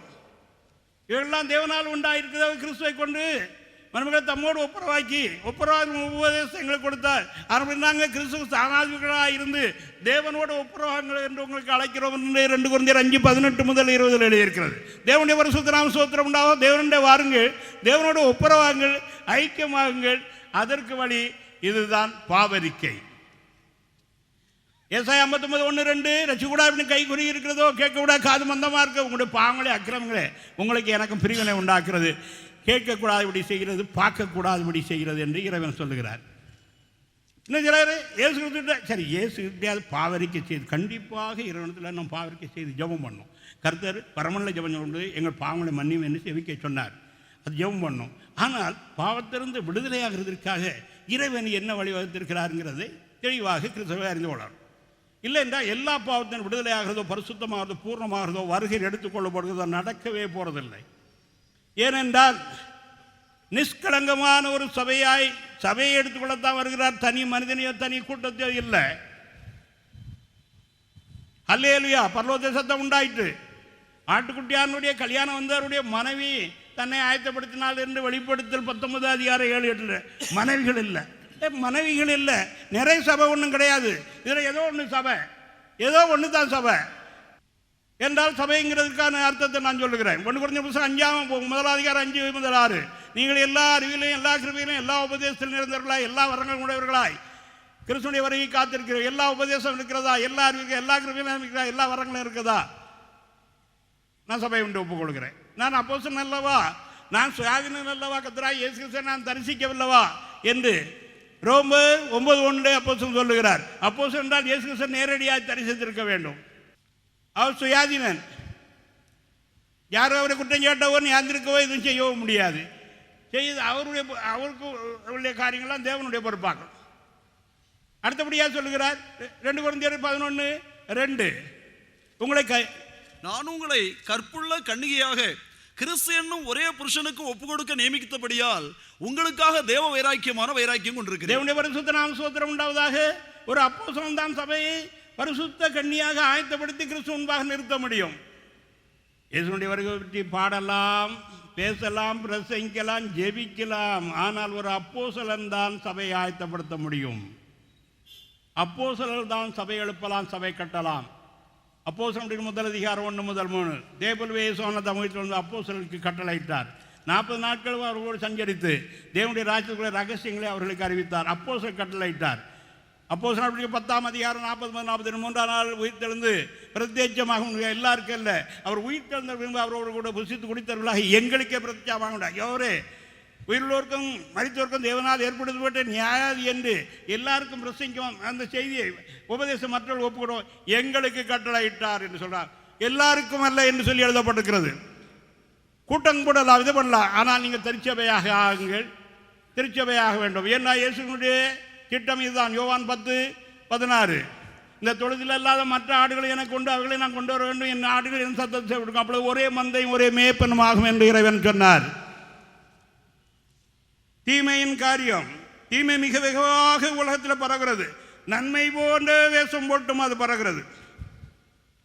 சாத்தானுங்களிடத்தில் வந்து ஏதாவது ஓதனாக்கி நான் உன் வேலை செய்கிறதுக்கு உன் கம்பெனியில் இல்லைன்னு சொல்லிடுங்க. சாத்தான் அவன் முறியடிக்கப்பட்ட சத்துரு. லூக்கா 10:17-19 சத்துருடைய சகல வல்லமையை மேற்கொள்ளவும் சர்ப்பங்களின் தேகங்களையும் எடுக்கவும் நான் உங்களுக்கு அதிகாரம் கொடுத்தேன் என்று கர்த்தர் சொன்னார். சத்துரு தோற்கடிக்கப்பட்டவன். கொலோசியர் 2:15 மாத்திரம் வாசிக்கலாம். கொலோசியர் 2:15 துரைத்தனங்களையும் அதிகாரங்களையும் உரிந்து கொண்டு வெளியரங்கமான கோலமாக்கி அவைகளின் மேல் சிலுவையிலே வெற்றி சிறந்தார்.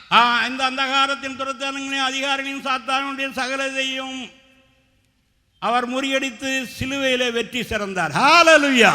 எபிரேயர் 2:14 இவர்களெல்லாம் மரண பயத்தினால் அடிமைப்பட்டிருந்த யாவரையும் விடுதலையாக்கும்படியாகவும் தம்முடைய மரணத்தினால் மரணத்தின் அதிகாரியாய் சாத்தானை அழிக்கும்படியாகும் என்று அங்கே எழுதியிருக்கிறது. அவனை வல்லமையற்றாக்க முடியாது. சாத்தான் இன்னும் அழியல, சாத்தான் இருக்கிறான், கண்ணுக்கு தெரியாமல் இருக்கலாம். ஆனால் எல்லா தீமையின் அதிபதி அவன்தான், கள்ள உபதேசங்களினுடைய அவன்தான். நாங்களும் சபை கட்டுகிறோம், ஒரே சரீரமாய் ஒரே நாமயத்தில் ஒரே இதில் 1 வருஷம் 2 வருஷம் இல்லை. இந்த புதிய சபை எழுப்பப்பட்டு 43 ஆண்டுகள் ஆயிரத்து நிறைவடைய போகிறது. ஹல்லேலூயா. புதிய சபையினுடைய மக்களுடைய ஜீவியத்தை பாருங்கள். ஒரு மதத்தினுடைய தகுதி என்ன அப்படின்னா அந்த மதத்தின் மக்களுடைய ஆக்டிவிட்டி கிரியர், அதாவது கனிகள்னால் மரம் என்னது என்று அறியப்படும். நல்ல மரம் கெட்ட கனி கொடுக்காது, கெட்ட மரம் நல்ல கனி கொடுக்காது. நல்ல மதமா அங்கே உள்ளவங்களாம் நல்லவர்களாக நன்மை செய்கிறவர்களாகவும் அன்புள்ளவர்களாகவும் எந்த வேதமையிலும் இன்றைக்கு உலகத்தில் உள்ள மக்கள், இந்தியாவில் உள்ள மக்கள், தாழ்வான மக்கள் தங்களை சமத்துவமாக எண்ணவும் தங்களை அன்புகிறவும் உதவி செய்யவும் தங்களை சமமாக எண்ணக்கூடிய எந்த மதம் எந்த இது என்று சொல்லி தேடி அலைகிறார்கள். புதிய சிலவை பாருங்க. தேவனுடைய பரிசுத்த நாம ஸ்தோத்திரம் உண்டாவதாக. அடுத்தபடியாக சாத்தானை பற்றிய காரியம், அவனுக்கு தேவனுடைய மக்கள் பயப்படக்கூடாது, அவனை கண்டு பயப்படக்கூடாது. விசுவாசிகளை கண்டு அவன்தான் அஞ்ச வேண்டும். நான் அதிகமாக சிந்திப்பேன், இந்த உலகத்தில் இவ்வளவு பாவம் பெருகிக்கிட்டே போகுது, இதன் மத்தியிலே இந்த பக்தி கூட்டம் தெய்வீக கூட்டங்கள் நிகழ்கிறது. இது தேவனுடைய அற்புத செயல், இது ஆச்சரியமான காரியம். இந்துக்களோ மற்றவர்களோ ஏதாவது ஒரு காரியம் விட்டு ஆச்சரியப்படாதீங்க. அவங்க 82%, 2% கிறிஸ்தவர்கள் நாம் செய்கிறது தான் பெரிய காரியம். சாத்தானை கண்டு தேவ ஜனங்கள் பயப்பட வேண்டாம், நம்ம கண்டு தான் அவன் பயப்படணும். ஒருவன் பிரசங்கிக்கும் பொழுது அவன் சிரிக்கிறான், அவன் வீராப்பி பேசும் பொழுது அவன் கிண்டல் அடிக்கிறான். ஆனால் ஒரு விலகினமான விசுவாசம் முழங்காட்டி சொல்லும் பொழுது அவன் நடுங்குகிறான். ஜெபத்தின் மூலமாக நாம் அவனை முறியடிக்கிறோம். சாத்தான் தேவனுக்கு எதிரியான சக்தி அல்ல, அவன் ஒரு சிறு பகுதி தான். கர்த்தர் சொன்னார், என்னுடைய வல்லமை காண்பிக்க முடியாகும், என் நாம பூமி எங்கும் பிரஸ்தாபம் முடியாகும், உன்னை நிலைநிறுத்தினேன் என்று சொல்லி சொன்னார். கர்த்தர் மோசையை பார்த்து சொன்னார், நான் உன்னை பார்வோனுக்கு தேவனாக்கினேன் என்றார். சாத்தானுக்கு நான் கடவுள், எனக்கு கடவுள் மெய்யான தேவன். எங்கே எந்த தீய சக்தி மந்திரவாதி அந்த இதை சொல்லுங்க, நான் வர்றேன், உடனே டிஸ்டார்ட் ஆகும். நாங்கள் சுப்ரீம் பவர் பெற்றவர்களாகும், வல்லமை பெற்றவர்களாகும். ஹல்லேலூயா, ஹல்லேலூயா, ஹல்லேலூயா. கிறிஸ்தவம் என்றால் என்ன, சபை என்றால் என்ன என்று நாங்கள் நிரூபித்து காண்பித்துக் கொண்டு வருகிறோம். இன்னும் சில ரகசியங்கள் உண்டு, வரும் நாட்களிலே அவைகள் உங்களுக்கு அறிவிக்கப்படும். அருமையான தேவனுடைய ஜனம், அது சாத்தான பற்றிய காரியம். சின்ன அவன் எனக்கு ஒரு குருடன், அவ்வளோ பெரிய அறிவாய் ஞானி இல்லை. ஒரு தடவை பாஸ்டர் சுந்தரா ஏசாசன் ஊழியத்து போய்ட்டு டயர்டாக படுத்திருந்தாங்க. ஒரு வீட்டில் ஊழியத்து போயிருக்கும் பொழுது நைட்டில் சாசு வந்து தடவிருக்கான். தாசனை வந்து தீர்க்கதரிசியா ஏசா தடவிருக்கான். சீப்போ பிசா என்ன ஆள் தெரியாமல் அவன் தடவி பார்த்துருக்கான். இது யாரு இது யாருன்னு வீட்டு ஆளுன்னு நினச்சிக்கிட்டான். இவங்க எழுந்துச்சு 2 பேரும் விரட்ட ஓடிய போயிட்டான். அவன் ஒரு குருடனாகும். அவனுக்கு அவ்வளவு ஞானம் இதெல்லாம் ஒன்றும் கிடையாது. என்ன பெற்ற காரியம் ரொம்ப முக்கியமான காரியமாகும். எங்கேயாவது ஒரு சக்தி இருக்குன்றா நான் போனால் உடனே அது அங்கேருந்து டிஸ்டார்ட் ஆகிவிடும். இல்லைன்னா சபித்து கட்டி விட, இல்லைன்னா விரட்டி விட்டு விடுவேன். தேவனுடைய பரிசுத்த நாம ஸ்தோத்திரம் உண்டாவதாக. அவனை பற்றி அதிகமாக சிந்திக்கவோ, அவனை பற்றி ஆராய்ச்சி பண்ணவோ, அவனுடைய காரியங்களை ஈடுபடவோ கிறிஸ்தவர்கள் செய்யாதுங்க. ஜோசியம் பார்க்கறது, குறி கேட்கறது, மந்திரவாதம் செய்கிறது, சூது பார்க்கிறது, இந்த மாதிரி காரியங்களை செய்யக்கூடாது. அதனாலே சாத்தானுடைய ஆளுகையிலே அவர்கள் சிக்கிக் கொள்கிறார்கள். இன்றைக்கு அநேக கிறிஸ்தவ தலைவர்கள் மக்களுக்கு சரியாக போதிக்கிறது இல்லை. கிறிஸ்தவர்களில் அநேகர் வட இந்தியாவில் ஒவ்வொரு ஸ்டேட்டாக சபை பிறகு போகுது. இப்போ ஜம்மு காஷ்மீரில் சபை ஸ்தாபிக்கிறோம், இமாச்சல பிரதேசத்தில் வாசல் திறந்துருக்கிறது. வட இந்தியாவில் எல்லா ஸ்டேட்டுகள்லேயும் சபை கடந்து போகிறது. மெய்யான கிறிஸ்தவத்தை காட்டி கொண்டிருக்கிறோம். ஏராள மக்கள் வந்து சேர்ந்து கொண்டிருக்கிறார்கள். எங்கே எதிர்ப்பு ஜாஸ்தி அங்கே நம்முடைய சபைகள் போகிறது. மத்திய பிரதேசத்தில் தாண்டாவில் சபை ஸ்தாபித்தோம். இப்பொழுது அங்கே ஆலய வேலை நடந்து கொண்டிருக்கிறது. கிறிஸ்தவமே 200-300 மைல் ஏரியாவில் அங்கே கிறிஸ்தவம் கிடையாது. எங்கே கிறிஸ்தவர்களால் ஊழியம் செய்ய முடியலையோ அங்கே சொல்லுங்க, நாங்கள் வந்து சபை ஸ்தாபிக்கிறோம். ஹல்லேலூயா. எங்களுக்கு அதிகாரம் கொடுக்கப்பட்டிருக்கிறது. தேவனுடைய பரிசுத்த நாம ஸ்தோத்திரம் உண்டாவதாக. நம்முடைய சந்தோஷம் கடல் அளவு இருக்கிறது. ஆண்டவர் என்ன சில கட்டுப்பாடை சொல்லுகிறார். அது நம்முடைய சரீர பிரகாரம் ஆத்மீய பிரகாரம் சரி. ஒரு கடையில் மாம்பழம் அடுக்கி வச்சுருக்கிறாங்க. நீங்கள் போய் பார்க்குறீங்க, ரொம்ப அழகாக இருக்குது. எல்லா பழத்தையும் நீங்கள் சாப்பிட முடியுமா? சாப்பிட்டா என்ன ஆகும்? உங்களுக்கு வேணால் காசு கொடுத்து ஒரு பழத்தை வாங்கி சாப்பிடலாம். இந்த பெண்ணுக்கு அந்த பெண்ணு, அந்த பெண்ணுக்கு அந்த பெண்ணு கொஞ்சம் விசேஷமாக தான் இருக்கும். அப்படியே இந்த ஆளுக்கு அந்த ஆனப்படினால் களவொருக்கம் இந்த மாதிரி நம்முடைய கண்களை பறக்க விடுறதில்ல. உங்களுடைய கண்களுக்கு பின்பாக உங்களுடைய மனம் போக வேண்டாம். கண்களை வந்து கட்டுப்பாட்டில் வைங்க, அப்போ அகக்கண் திறக்கும். தேவனுடைய பரிசுத்த நாம ஸ்தோத்திரம் உண்டாவதாக. இப்போ நாங்கள் இங்கே இருந்து கொண்டு அந்த இடத்துல நடக்கிறது, அங்கே நடக்கிற பேச்சை கேட்குறோம், யாரை என்ன செய்கிறாங்களுக்கு பார்க்குறோம். ஆனால் சீக்கிரமாக வெளியிடுறதில்லை. தக்க சமயத்தில் அவங்கக்கிட்ட அதை பிடிக்கிறோம். பாவரிக்கை செய்வரவங்க ஏதாவது மறைச்சிக்கிட்டால் உடனே நாங்கள் வெளிப்படுத்துகிறோம். அறிக்கை செய்வர்கள் உடனே விடுதலை ஆகி விடுகிறார்கள். ஹல்லேலூயா. அறிக்கை செய்யாமல் தேவனத்தில் தான் இயேசு தான் பாவரிக்கை செய்யணும். அப்படி செய்யுங்க, நல்லது தான். எப்படியா நீங்கள் பாவத்திலிருந்து விடுதலை ஆகணும். இயேசுங்கிற நாமத்தினுடைய அர்த்தம் என்னென்றால், அவருக்கு இயேசு என்று பெயராக தம்முடைய ஜனங்களின் பாவங்களை நீக்கி அவர்களை ரட்சிப்பார். அதாவது ரிமிஷன்ஸ் ஆஃப் சின்ஸ் மாத்திரமில்லை, டெலிவரன்ஸ் ஆஃப் சின்ஸ். அதாவது பாவங்களை நீக்கி ரட்சிப்பார். இயேசுங்கிற பேருக்கு நீ பாவ மன்னிப்பும் பெறல, பாவத்திலிருந்து விடுதலை ஆகலைன்னு அப்புறம் நீ எப்படி கிறிஸ்தவன்? மத்தேயு 1:27 இயேசுவின் நாமமும் அதுக்கு விளக்கமும் கொடுக்கப்படுகிறது. அப்போஸ்தலர் 4:12 அவருடைய நாமே எல்லாமே ஒரு நாமம் வானத்தின் கீழே பூமி மேலே கட்டளையிடப்படவில்லை என்று சொல்லி நாம் வாசிக்கிறோம். இயேசுவே தேவன். மனிதன் தன்னுடைய தகப்பன் யார் என்று முதலில் கண்டுகொள்ள வேண்டும். தேவனுடைய பரிசுத்த நாம ஸ்தோத்திரம் உண்டாவதாக. நம்ம சிருஷ்டித்தவரை நாம் அறியாதபடி நாம் சிருஷ்டித்த நாம் உண்டு பண்ணது இயற்கையாக இருக்கிறது நாம் கும்பிட்டோம்னா நாமே அடிமைகளை ஆக்குகிறோம். மனிதனுடைய மட்டுப்படுத்தப்படுகிறது. சாத்தானுடைய ஆளுகளை அவர்கள் சிக்கிக்கொள்கிறார். அதனால் அவனுடைய கிரியைகளை அவர்கள் செய்கிறார்கள். அந்த மதத்தினுடைய மக்களுடைய ஆக்டிவிட்டியை வச்சு அந்த மதம் பொய்யா நல்லதா என்று சில மதக்காரர்களுக்காக என்னமோ தீவிரவாதம் மற்றவர்களை கொலை செய்கிறதே தங்களுடைய தொழிலாக இருக்கிறார்கள். ஆனால் பேசுகிறது என்றால் அன்பின் மதம், இனிமையான மதம், அந்த மதம் பேச்சு ஒன்று கிரியை ஒன்று இல்லை, வார்த்தை இல்லை கிரியை. தீத்து முதல் 16:1-16 வாசிக்கிறோம். அவர்கள் தேவனை அறிந்திருக்கோம் என்று அறிக்கையிடுகிறார்கள். கிரியையினாலே அவரை மதிர்க்காக ஒன்றுக்கு அதாவது அருவருக்கப்படத்தக்கவர்களும் ஒதுக்கப்பட்டவர்களுமாக இருக்கிறார்கள் என்று வேதம் சொல்லுகிறது. தேவனை அறிந்திருக்கோம் என்று சொல்லுகிறதோ, எப்பயாவது மங்காட்டு ஜெபம் பண்ணுகிறதோ இல்லை. நீங்கள் பாவத்திலிருந்து விடுதலையாக வேண்டும், சாத்தானுடைய விடுதலை தப்ப வேண்டும். உலகத்திலே தீய சக்தி தீமை வேகமாய் பரவி கொண்டிருக்கிறது. அந்த தீமைக்கு கிறிஸ்தவர்களும் உட்படுகிறார்கள். ஆனால் அவர்கள் அடிமைகளாக இருக்கிறோம், இன்னொரு சக்தியினால் இயக்கப்படுகிறோம் என்று அவர்கள் எண்ணுகிறதில்லை. தாங்கள் அதை செய்கிறதா எண்ணுகிறார்கள். பாருங்க, சாசன தந்திரமோடு ஏற்றிருக்கத்தக்கதாக சர்வாயுத வைக்கங்களை தரித்துக் கொள்ளுங்கள். ஒன்று சத்தியம். சத்தியத்தை அறிக்க வேதத்தை படிங்க, ஜெபம் பண்ணுங்க, தெய்வீக மனிதர்கள் வந்து பிரசங்கத்தை கேளுங்க, ஒளிநாடா கலைகள் பண்ணுங்க, நல்ல ஆவிக்குரிய புத்தகங்களை வாங்கி படிங்கள். இவைகள் மூலமாக நீங்கள் சத்தியத்தை அறிவீர்கள். அந்த இதில் வளரலாம். சில கிறிஸ்தவர்கள் இருக்கிறார்கள், புத்தகம் வாசிக்கிறது இல்லை. ஆவிக்குரிய புத்தகங்களை வாசிக்க வேண்டும், வியாக்கியானவர்களை வாசிக்க வேண்டும், ஒத்து வாய்க்க பைபிளை ஆராய்ச்சி பண்ண வேண்டும். பைபிளில் உலகம் முழுவதும் அடங்கியிருக்கிறது. முற்காலம் அடக்கப்பட்டிருக்கிறது. அநேக ரகசியங்கள் வெளிப்படாமல் மறைவாயிருக்கிறது. ஏற்ற காலத்தில் தேவன் வெளிப்படுத்துவார்.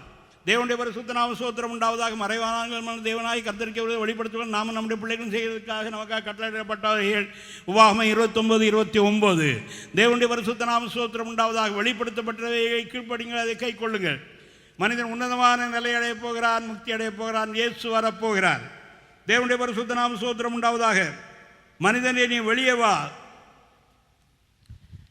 நம்ம சிருஷ்டித்த தகப்பனே, அதான் சங்கீதக்காரன் சொல்றார். சங்கீதம் 42:1 முதல், மானானது நீரோடைகளை வாஞ்சித்துக்கொள்வோ தேவனே, என் ஆத்மா உண்மையை நோக்கி வாஞ்சித்து கதக்கிறது.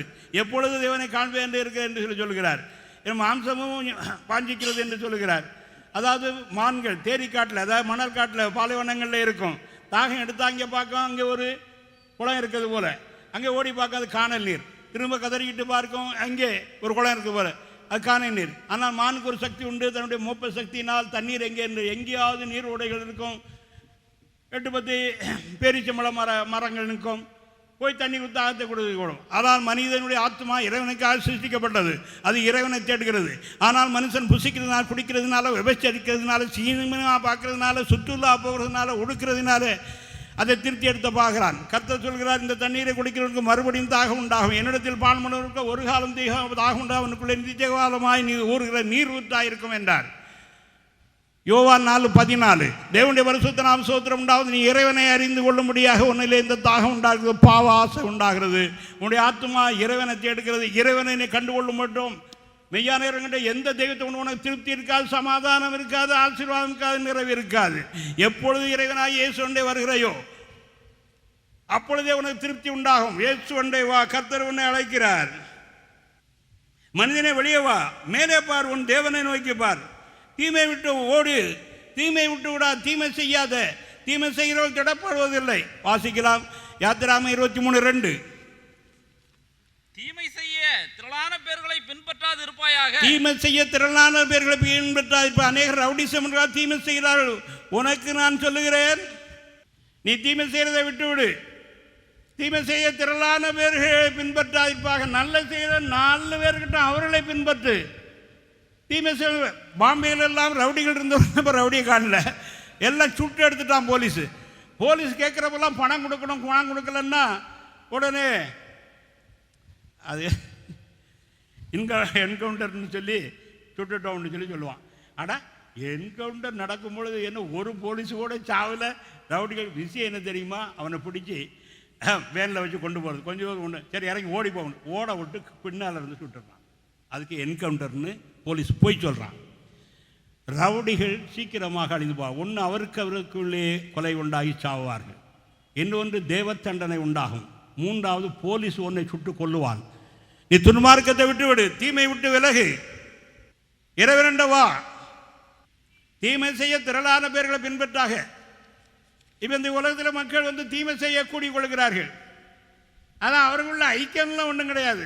எப்படி ஒரு கூடையில் ஆப்பிள் பழம் வச்சுருக்கிறோம், அந்த ஆப்பிள் கூடையை தட்டி விட்டால் உருண்டு ஓடி போயிடும். தீமை செய்ய ஒன்றா கூடுவாங்க, அப்புறம் அடுங்க, அப்புறம் ஒருவனுக்கு ஒருவன் பக்கம், ஒரு வெவ்வேறு ஜாதி, ஒவ்வொரு எந்த ஐக்கியமும் கிடையாது. ஆனால் கிறிஸ்தவம் என்று சொல்வது ஒரு சரீரம். கீழே விழுந்தால் இந்த அங்கங்கள்லாம் தனித்தனியாக ஓடாது, அங்கே தான் கிடக்கும். எழுந்துச்சு நின்னா ஒன்றா எழுந்துச்சு நிற்கும்.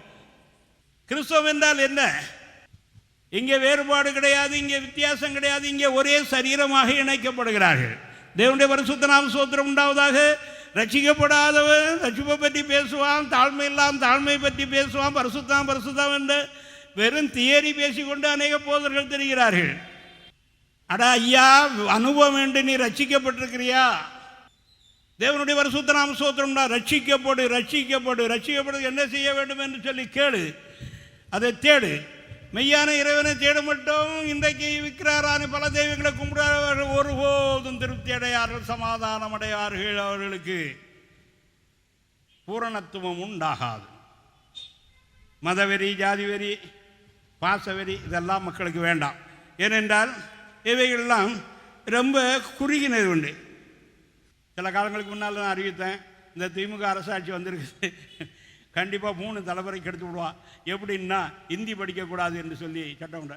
ஆடா, பன்மொழி புலவர் அப்பாத்துறை 9 மொழிகள் அவருக்கு தெரியும். பல ஆக இந்தி படிக்காத அருமையான இளைஞர்கள் தென்னிந்தியக்காரர், வட இந்தியாவில் வேலை கிடைக்காம எத்தனை பேர் திரும்பி வராங்க. அந்த மலையாளிகளை பாருங்க, அழகாக ஹிந்தி படித்து எங்கே போனாலும் வேலை பிடிச்சிக்கிடுவாங்க. அதாவது மொழி வெறிக்கூடாது. மொழி தாய்மொழி என்று மனிதனுக்கு எதுவும் கிடையாது. பறவைக்கு தாய்மொழி உண்டு, காகத்துக்கு தாய்மொழி காக்கா, மாட்டுக்கு மா, ஆட்டுக்கு மே. ஒவ்வொரு பறவைக்கும் வெவ்வேறு விதமான மொழி உண்டு. அது பிறந்ததும் குட்டி அந்த மொழியை பேசும், அந்த இது இருக்கும். மனிதனுக்கு மொழி என்று ஒன்று கிடையாது. மனிதன் மொழியை கற்றுக்கொள்கிறான். இப்போ தமிழ்நாட்டில் பிறந்த ஒரு குழந்தை கொண்டு ஆந்திரா விட்டு அது ஆந்திர மொழி தான் பேசும். அங்கே ஒரு பிள்ளை கொண்டு வந்து கர்நாடகத்தில் விட்டாங்க, கன்னடம் பேசும், தெலுங்கு பேசாது. தமிழ் மக்கள் குழந்தைகளை வேற ஒரு இடத்துல விட்டா அந்த மொழி தாயின் மொழின்னு அர்த்தமே தவிர தாய்மொழின்னு ஒன்று கிடையாது. தாய்மொழி பற்று வேணும், தமிழ் பற்று. நான் நல்லா தமிழ் இலக்கியம் படித்தவன், சுத்த தமிழில் பேசுவேன். எந்த பாஷையில் பேருமோ அந்த பாஷையில் சுத்தமாக பேசுவேன். பற்று இருக்கலாம், ஆனால் வெறி இருக்கக்கூடாது. ஏன் படிக்கக்கூடாது? அப்போவே நான் எதிர்த்தேன். இப்போ பாருங்கள், இந்தி நடைமுறைக்கு வந்திருக்கு. அப்போது திறமைசாலியான அறிவாளியான சில மனிதனுக்கு ஜாதி வெறி இருக்கிறது, மொழி வெறி இருக்கிறது, பாவம் செய்கிற வெறி இருக்குது. அதனால் திறமையான என்ன செய்கிறாருன்னா ஜாதி வெறியை கலப்பி விடுறது. இப்போ இருக்க கட்சிகள்லாம் ஜாதி கட்சிகள் தான், அது ஒன்றும் நியாயமான அரசியல் கட்சி கிடையாது. அடுத்தபடியாக மொழி வெறியை கலப்பி விடுறது, மொழி சண்டை. ஆனால் எத்தனை பாசை படிக்கணுமோ படிச்சுக்காங்க, அது உங்களுக்கு பிரயோஜனப்படும். அதனால உங்கள் தாய்மொழி ஒன்றும் அழியாது, தாய்மொழி அப்படியே தான் இருக்கும். தாயின் மொழி அழியாது, தாய்மொழின்னு ஒன்று கிடையாது. பாருங்க, அப்படின்னா குழந்தைகள் பிறந்த உடனே மொழி பேசணும். நீங்கள் கற்றுக் கொடுக்காம தமிழ் அது வராது. தென்னிந்திய மக்கள் வட இந்தியாவில் இருக்கிறார்கள், அங்கே ஹிந்தி பேசுகிறாங்க, இங்கிலீஷ் பேசுகிற மக்கள் இங்கிலீஷ் தமிழ் வர மாட்டேங்குது. ஆனால் அப்படினால் நீங்கள் கற்றுக் கொடுத்தா கிளியும் அந்த மொழி பேசும், மைனாவும் பேசும். ஆனால் மனிதன் என்ன விசேஷத்தவன்? ஆனால் அப்படினால் இதிலே தான் மனிதன் விசேஷத்தவன். இறைவனை அறிந்து கொள்வது, கூட்டு தொழுகை, சேர்ந்து ஒன்று செய்கிறது, இறைவனை ஆராதிக்கிறது, இறைவனை பற்றி அறிகிறது, இறைவனோடு ஐக்கியப்படுகிறது, நன்மை செய்கிறது. இதையெல்லாம் மனிதன் தான் செய்யணும். கூட்டு தொழுகை மிருகங்களோ பறவைகளோ இதுகளை சொல்லாது. இன்றைக்கு சில மதங்கள் எல்லா பிராணிலும் ஆத்மா இருக்குன்னு கிடையாது, அவர்களுக்கு ஜீவனை பற்றிய அருமை தெரியாது. இன்றைக்கு கொலை செய்கிறார்கள், அது மகாபெரிய பாவம். இரத்த வெறி, கொலை வெறி அவர்களுக்கு கண்டிப்பாக நரகம் லபிக்கும். அநியாயம் செய்கிறார்கள், பலன் இருக்குது என்று தீமை செய்கிறார்கள். இப்போ இந்த காலத்துல எல்லாம் மெஜாரிட்டியை பொறுத்து, ஐஸ்வர்யத்தை பொறுத்து, ஆள் பலத்தை பொறுத்து எதையும் செய்யலாம், எதையும் சமாளிச்சுக்கலாம். வேணால் ஜட்ஜிக்கு கூட லஞ்சம் கொடுத்து வெளியே வந்துடலான்னு துணிகரம் உண்டாயிருக்கு. ஆனால் தேவ தண்டனை வரும். தேவனுடைய மக்கள் பாவம் செய்ய பயப்பட வேண்டும். பாவம் ஒரு வஞ்சனை. சாத்தான் பாவத்தை காட்டி இது எப்படி என்றால் தூண்டில் இறை போட்டு மீனை பிடிக்கிற மாதிரி தான். அவன் இறை போடுறான், சோதனை வைக்கிறான். ஆனால் சோதனை விடணும்னு எந்த கட்டாயமும் இல்லை. சோதிக்கப்படுற இவனும் தான் தேவனால் சோதிக்கப்படுற என்று சொல்லாதிருப்பானாக. தேவன் பொல்லாங்கினால் பாவத்தினால் சோதிக்கிறவர் அல்ல. அவன் சுய இச்சையினால் இழுக்கப்பட்டு அவன் பாவம் செய்கிறான். பாவம் பூர்ணமாக மரணத்தை உண்டாக்கும் என்று சொல்லி மிகவும் அழகாக யாக்கோபு 1:13 முதல் எழுதியிருக்கிறார். நீங்கள் படிக்க பார்த்துக்காங்க, இல்லைன்னா வீட்டில் குறித்து வச்சுக்காங்க, வீட்டில் போய் படித்து பார்த்துக்காங்க. நான் சொல்கிறதெல்லாம் சத்திய வேத வசனம், என் அபிப்பிராயத்தை இல்லை, வேதத்தை சொல்கிறேன். பாவ சோதனை சாத்தானால் வருகிறது, இறைவனால் அல்ல. ஆனால் ஆதாம் சொன்னால், நான் இப்படி கெட்டு போனதுக்கு காரணம் நீர் தான், நீர் எனக்கு தந்த ஸ்திரீ, இவர் என் எலும்பில் எலும்பும் என் மனைவியாக இருக்குன்னு இப்போ பாருங்க, அவர்களுக்குள்ளே பிரிவினை உண்டாயிற்று. பழிய கடவுள் மேலே போடுகிறான். அடுத்தபடியாக அவளை பறித்து பசித்து எனக்கு கொடுத்தா நானும் பசித்தேன். அவளை கேட்டால் ரொம்ப கெட்டிக்காரி, சாத்தானியில் வஞ்சித்தான் அப்படின்னு சொன்னான். இப்போவும் பாவம் செய்கிறவங்க அவளால் கேட்டேன், இவனால் கேட்டேன், சந்தர்ப்பம் சூழ்நிலை எதா சாக்கு, இந்த சாக்கு போக்கெல்லாம் சொல்லாத, நேரடியாக பாவ அறிக்கை செய். கடவுளிடத்தில் போய் தேவ சன்னிதானத்திலே நியாயத்தீர்ப்பு நிற்கும்போது சாக்கு போக்கு இது நீ சொல்கிறது அங்கே செல்லுமா? இந்த ஆதிகாமத்தில் சில ரகசியங்கள் இருக்குது, அதுதான் தொடர்ந்து உலகத்தில் பெருகி கொண்டிருக்கிறது. ஆனால் அப்படின்னா சகட்டு மேனுக்கு சாத்தானுக்கு சாபம் போட்டார், ஏவாளுக்கு சாபம் போட்டார், ஆதாமுக்கு சாபம் போட்டார். இன்றைக்கி பெண்கள், நாளைக்கு பெண்களுக்கு மீட்டிங் வச்சுருக்கிறேன், காலையில் 10லேருந்து 2 மணி வரைக்கும் சர்ச்சில் பெண்கள் மாநாடு கூடுது. தேவனுடைய ஜனங்கள் வந்து கேளுங்க, அதை பெற்றுக்கொள்ளுங்க, நான் சொல்கிற ஆலோசனை நடங்க. தேவன் உங்களை என்றால் ஆதாமையவாளையும் சமமானவர்களாக தான் படைத்தார்கள். ஆதாமையவாளையும் படைத்துட்டு அவர்கள் மனுஷர் என்று பெயரிட்டார்கள். 5ஆம் 2வது வசனம். 2 பேரும் சேர்த்து தான் மனுஷன் சொல்லி சொன்னார் ஆண்டவர். தேவனுடைய பரிசுத்த நாம ஸ்தோத்திரம் உண்டாவதாக.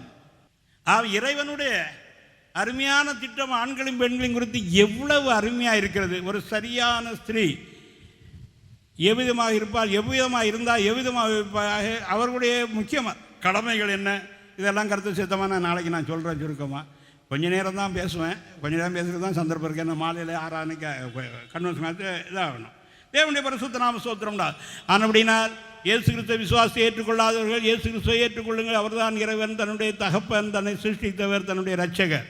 இறைவன் மனுமக்களுக்காக கவலைப்படுகிறார். அவர் சிருஷ்டிகர் மாத்திரம் இரட்சகராக இருக்கார். தான் சிருஷ்டித்த சிருஷ்டிப்பு அழிந்து போகக்கூடாது என்று சொல்லி அவரை ரட்சிக்க அவர் கவலைப்பட்டார். கடைசியில் தன்னுடைய குமாரனையே பலியாக செலுத்தி நம்மை ரட்சிக்க திருவிழம் கொண்டார். ஹல்லேலூயா. தேவனுடைய பரிசுத்த நாம ஸ்தோத்திரம். ஆனபடியால் நாம் ரட்சிக்கப்பட்டோம், பாவத்திலிருந்து விடுதலையானோம், தேவனோடு கூட ஐக்கியமாக இருக்கிறோம், தெய்வீக காரியங்களை செய்கிறோம், தேவன் கட்டளையிட நிறைவேற்றுகிறோம், மக்களை தேவனண்டை அழைக்கிறோம். தேவனண்டை அழைக்கப்பட்டு இன்றைக்கு கொடாக்குடி நம்முடைய சபையில் பாருங்கள், எல்லாம் யங் ஸ்டாப், ஒரு சேனை போல தேவன் சபையை உருவாக்குகிறார். வாலிபர்கள் தான் மெஜாரிட்டி. நான் ஒரு தடவை வள்ளியூர் சபைக்கு போயிருந்தேன். அங்கே ஒரு சுவிசேஷமாக வந்து அல்லேலூயா கர்த்தருக்கு ஸ்தோத்திரம்னு சாட்சி கொடுத்தது. நான் என்னென்னு கவனிச்சுக்கிட்டே இருந்தேன். நான் எல்லுங்க பந்த கோச சபைக்கு எங்கெல்லாம் அங்கே எல்லாம் ஆம்பளை ஒருவரும் இருக்கப்பட்ட கொஞ்சம் பொம்பளைகளாக இருப்பாங்க. இங்கே எல்லாம் ஆம்பளைகளும் பொம்பளைகளும் சேர்ந்து இருக்கிறாங்கன்னு சொல்லி சத்தம் போட்டுது. நம்முடைய சபையில் பாருங்கள், குடும்பமாக ரசிக்கப்பட்டிருக்கிறார்கள். குடும்பமாக எவ்வளோ ஆண்கள் இருக்கா அவ்வளோ பெண்களும் இருக்கிறார்கள். ஆனால் பெரிய சபையில் போனால் ஏதோ மனைவி கட்டாயத்தினால கொஞ்சம் ஆண்கள் போவாங்க. அங்கே பார்த்தா பெண்கள் கூட்டம் தான் இருக்கும். காரணம் என்னங்க, உபதேசம் வழிநடைகளும் தவறு. சில சபைகளும் மனவாட்டின்னு சொல்லிக் கொள்கிறார்கள். அது ரொம்ப வேடிக்கையாக இருக்குது. எந்த ஒரு மனவாட்டியும் தன்னை மனவாட்டியும் மற்றவர்கள் தான் பார்த்து இது மனவாட்டி என்று சொல்லுவார்கள். அதை குறித்து கர்த்தர் சொன்னார், நமக்கு ஒரு சகோதரி உண்டு, அவளுக்கு மார்பு இல்லை, அவளை கேட்க நாரியில் என்ன செய்வோம், அவர் மதிலானாக மேலே வெள்ளிக்கோட்டை காட்டுவோம். அப்படி அலிகளாக இருந்துக்கிட்டு தங்களே மனவாட்டின்னு சொல்கிறார். பெண்களுக்கு வேண்டிய முக்கியமான இது அங்கே இல்லை என்று கர்த்தர் காண்பித்து அதற்கு விளக்கமும் தரிசனமும் கொடுத்தார். தேவனுடைய பரிசுத்த நாம ஸ்தோத்திரம் உண்டாவதாக. நான் எல்லாருக்கும் சொல்லுகிறேன், இறைவன் ஒருவரை கர்த்தராகிய இயேசு கிறிஸ்துவை, இதுவே மெய்யறிவு. இந்த அறிவை அறிந்து கொள்ளாத வரைக்கும் மனிதன் மிகவும் கஷ்டப்படுகிறான். அறிவுள்ள சில புத்திசாலிகள் உடனே ஜாதி வரி, பாச வரி, உடனே சாராயக்கடை வேசிக்கூடிய உண்டாக்குகிறார். என்றால் மனிதனுக்கு இது பிரியம். ஆனப்படினால் நமக்கு வருவாய் வரும். ஜாதி கட்சி ஆரம்பிச்சுட்டோம், ஜாதிகாரங்கள்லாம் ஓட்டு போடுவான், ஜாதி உண்டாக்கி. என்றால் இந்த அறிவாளிகள் மற்றவங்களை முட்டாளாக்கி தங்களுடைய பாக்கெட்டை வச்சுக்கிறார்கள், பெரிய தலைவர்களாக நடிக்கிறார்கள். நான் பொலிட்டிக்கல் பிரசங்கம் பண்ணி இப்போது பொலிட்டிக்கல் பிரசங்கம் பண்ணுறது உண்டு, தேவைப்படும் பொழுது அதை செய்வேன். நான் போனதோட பிரயாணம் வந்த பொழுது எலெக்ஷன் நடந்தது. நான் சில இடத்துல எலெக்ஷனுக்குள்ள தமாஷை பேசினேன். ஆனால் சட்டம் போலீஸில் இருந்து இது வந்திருந்து எந்த மதத்தை பற்றியும் இது பேசக்கூடாது, பொலிட்டிக்கல் பேசக்கூடாது. நான் பொலிட்டிக்கல் பேசினேன். இந்த கட்சிக்காரங்களாம் மக்களை ஏமாத்துறான்னு, கடையில் போனால் டிஸ்கவுண்ட் 50% போட்டிருக்கிறான். உடனே மக்கள்லாம் போய் அந்த சேலையை வாங்குறாங்க. அதாவது இது 1000 ரூபா சேலை 500 ரூபாய்க்கு உங்களுக்கு கொடுக்குறோம் அப்படின்ட்டு அவங்க சந்தோஷமாக அள்ளிக்கிட்டு போகிறாங்க. அவன் சிரிச்சுக்கிட்டான், நல்ல முட்டாளாக ஆக்கிட்டோம். எப்படின்னா 400 ரூபா தான் விலை, 100 ரூபா கிடச்சிது, நிறைய நல்ல கொள்ளையை அடிச்சுட்டு. இவங்க நினைக்கிறாங்க 1000 ரூபா சேலை 50 ரூபாய்க்கு கிடச்சிக்கிட்டுன்னு. டிஸ்கவுண்ட்டுன்னு மோட போட்டு அங்கே ஒரே கூட்டம் போகும். ஆனால் அப்படின்னா ஆடு தரேன், கோழி தரேன், மிக்சி தரேன், அது தரேன், இதை. இந்த அரசாங்கம் முதலாவது மக்களுக்கு எலக்ட்ரிக் வசதி செய்ய வேண்டும், தண்ணீர் வசதி செய்ய வேண்டும், மக்களுக்கு வேலை வாய்ப்பை உண்டு. அதை விட்டுட்டு இந்த இந்திய மக்கள் என்ன பிச்சைக்காரர்களா? என்ன ஒரு டீ வாங்க கூட, ஒரு விசிறி வாங்க முடியாது, ஒரு இது வாங்க முடியாதா? அப்படின்னால இப்போ நடக்கிற தேர்தலை பற்றி அநேக இடத்துல பொலிட்டிக்கல் பிரசங்கம் பண்ணேன். போலீஸ் வந்து கேட்டுக்கிட்டு இருந்தாங்க. நான் பேசுகிறது சரியாச்சே. நான் எந்த பாயிண்டில் பேசினாதோ கேப் இல்லாமல் பேசுகிறேன். எவனும் கொஸ்டின் கேட்குறதுக்கு எவனும் அதை மாதிரி கேட்கணுன்னாக்கி இந்த கன்வென்ஷன் முடிஞ்ச பிறகு டைம் கொடுக்குறேன். நான் பேசுகிற எதிரியும் யாருக்கும் சந்தேகம் இருந்தது அதில் கிராஸ் பண்ணா வரலாம். நான் எல்லா கலையும், எல்லா சாஸ்திரமும், எல்லா துறையும் படித்தோம். எந்த துறையில் நீ கேள்வி கேட்டாலும் நான் அதில் சரியான பதில் சொல்ல முடியும். கம்யூனிஸ்ட்னு சொல்கிறா, கம்யூனிஸ்ட்னா என்னென்னு தெரியாது. கார்ல் மார்க்ஸ் தத்துவத்தை கடைப்பிடிக்கவில்லை. கார்ல் மார்க்ஸ் சொன்னார் ராஜ ஆளுகை, அடுத்தபடி முதலாளி பரவங்கள் ஆளுகை, அப்புறம் ஜனங்கள் ஆளுகை வரும் என்று. ஆனால் ஜார்மன் காலத்தில் இவரை புரட்சி செய்து இது பண்ணி கம்யூனிஸ்ட் ஆட்சி கொண்டு வந்தது அவருடைய தத்துவத்துக்கு மாறானது. சோசியலிசம் என்றால் என்ன, கம்யூனிசம் என்றால் என்னென்னு கேட்கும் மக்கள். சோசியலிசம் என்றால் வேலைக்கு தக்க கூலி, சக்தி இருக்க வேலை. கம்யூனிசம் என்றால் தேவைக்கு தக்க கூலி, தேவைக்கு தக்க கூலி. அதாவது அவனுக்கு இப்போது ஒரு மாதத்துக்கு 15,000 ரூபா செலவு வேணும். ஆனால் அவன் ஒரு கூலிக்காரனை வர அவனுக்கு 15,000 ரூபா கொடுக்கணும். வேலைக்கு தக்க கூலி சரிதான் அது. ஆனால் தேவைக்கு தக்க கூலி தான் கம்யூனிசம். எந்த கம்யூனிஸ்ட் இன்றைக்கு நக்சலைட்டுக்காரர்கள் இது பண்ணுறாங்க, கம்யூனிஸ்ட் அதில் வாய் திறக்க மாட்டேங்கிறான். அதாவது சில தத்துவங்கள் முழுக்க பொய், அதாவது தப்பு. அது மக்களை பிளாக் மணி பண்ணுறது, பிளைண்ட் பண்ணுறதாக்கும். அப்படினால் தோல்வி அடைகிறார்கள். விஷயம் தெரிஞ்சவங்க அதை மறுது இது பண்ண முடியும். தேவனுடைய பரிசுத்த நாம ஸ்தோத்திரம். நீ இறைவனை தேடு, இறைவன் வா. இயேசு உன்னை அழைக்கிறார். மெய்யான தேவனே, இறைவனே, இயேசு கிறிஸ்துவே, ஒன்றான மெய்த்தவனாய் உண்மையும் கிறிஸ்துவையும் அறிவதே நித்திய ஜீவன் என்று யோவான் 17:3 எழுதப்பட்டிருக்கிறது. ஆராய்ச்சியின்படியும் உண்மையின் வழியும் ஒரே ஒரு தேவன் உண்டு, அவர் கர்த்தராகிய இயேசு கிறிஸ்துவே. தீமையின் சக்தி வேகமாய் கிரீசு அதிலே சிக்கி கொண்டிருக்கிற உடனே வெளியே வாருங்கள், கிறிஸ்து உங்களை விடுதலையாக்குவார். இல்லை என்றால் உன்னுடைய ஆத்மாவை அழித்து உன்னை நடத்து. அதாவது திருடன் திருடவும் கொல்லவும் அழிக்கும் என்று வேற ஒன்றுக்கு வரா. எனக்கு முன்னே வந்தவர்கள் எல்லாம் திருடர்கள் என்று சொல்லி இயேசு சொல்லுகிறார். யோவான் 10:10. கொல்ல வந்தார்கள், அவர்கள் யாரையாவது அழிக்க வந்தார்கள். இயேசு கிறிஸ்துவ பாவிகளை ரட்சிக்க கிறிஸ்து வந்தார். 1 தீமோத்தேயு 1:15. அந்த பாவிகளை, அந்த நீசர்களை, அந்த ராட்சசர்களை ரட்சித்து மனிதர்களாக்கி, மெய்யான மனிதர்களாக்கி முக்திக்கு எடுத்துக்கொள்ள முடியாது தெய்வநாய்க்கு மாற்றும்படியாக இயேசு வந்தார். மற்றவர்களெல்லாம் பாவிகளை, ராட்சசர்களை, துன்மார்க்கர்களை அழிக்க வந்தார்கள். அப்போ ராட்சசர்னா யாருன்னு எதிர்க்கு? கள்ளிச்சாரம் குடிக்கிறவங்க, கெட்ட வார்த்தை பேசுகிறவங்க, அடுத்த மனைவியை மோகிக்கிறவன், அநியாய சண்டை போடுறவன் ராட்சசன். இப்போ எல்லாரும் அதைத்தான் செய்கிறாங்க. அவங்கள கொல்றதுக்கு தான் அவங்க சாமி வந்திருக்கு. கவனம். அதாவது கிறிஸ்து இயேசு தேவனுடைய பரிசுத்த நாமம் சொல்லுவான். தீமையின் காரியம் இதுதான். தீமையின் காரியம் சாத்தான் அவனுடைய சைன்யங்களும் மனுமக்களை பாவத்திலே தள்ளி அழித்து தன்னோடு கூட நரகத்திற்கு கொண்டு போக வேண்டிய சிலவங்க இருப்பாங்க. அதாவது நம்ம 2 கண்ணு போனாலும் ஒத்த கண்ணாவது பழுதாகணும்னு சொல்லி கட்டப்பற்றி உள்ளவங்க. சாத்தான் அப்படிப்பட்டவனாக்கும். ஆனால் அப்படின்னா சாத்தானுடைய செய்கைக்கு உட்படாதீர்கள், இறைவன் என்றை வாருங்கள். இயேசு உங்களை அழைக்கிறார். கிறிஸ்து இயேசு தயாள பிரபு சித்தித்தயவு ரட்சித்தவும் தன் முடிவு கீதம் பாடவே. கிறிஸ்து இயேசு தயாள பிரபு சித்தித்த தயவு ரட்சித்த உந்தன் முடிவு கீதம் பாடி பாவப்பிணியால் பாதிக்கப்பட்டேன், பாடுகள் பட்டும் பலனை ஆனேன், பின்வந்து அஸ்திரம் தொண்டேன், பிழைத்தேன் அச்சணமே கிறிஸ்து இயேசு, பிழைத்தேன் அச்சணமே, பிழைத்தேன் அச்சணமே கிறிஸ்து இயேசு தயாள பிரபு சிருஷ்டித்த தயவு ரட்சித்த உந்தன் முடிவு கீதம் பாடியே விசுவாச பேழை ஆளியில் இருக்க அலைகள் எல்லாம் அடித்து மோத இயேசுவை நீரே அலையதண்டி அக்கறைப்படுத்தினீர். இந்த பாட்டு தெரியாதா? கிறிஸ்து இயேசு தயாள பிரபு சிருஷ்டித்த தயவு ரட்சித்த உந்தன் முடிவு கீதம் பாடவே. ஹல்லேலூயா, ஹல்லேலூயா. நீ சுத்தமாக வேண்டுமென்றால், மனிதனாக வேண்டுமென்றால், நீ முக்தி அடைய வேண்டுமென்றால், உன்னுடைய ஜீவன் காப்பாற்றப்பட வேண்டுமென்றால், பாவத்திலிருந்து விடுதலையாக வேண்டுமென்றால் இயேசு அண்டை வா. மற்ற மதங்கள்லாம் பாவம் செய்வதற்கான தூண்டுதலும் ஏவுதலும் அதற்கான சக்தியும் அங்குக்கான நேயமும் அமைக்கப்பட்டிருக்கிறது.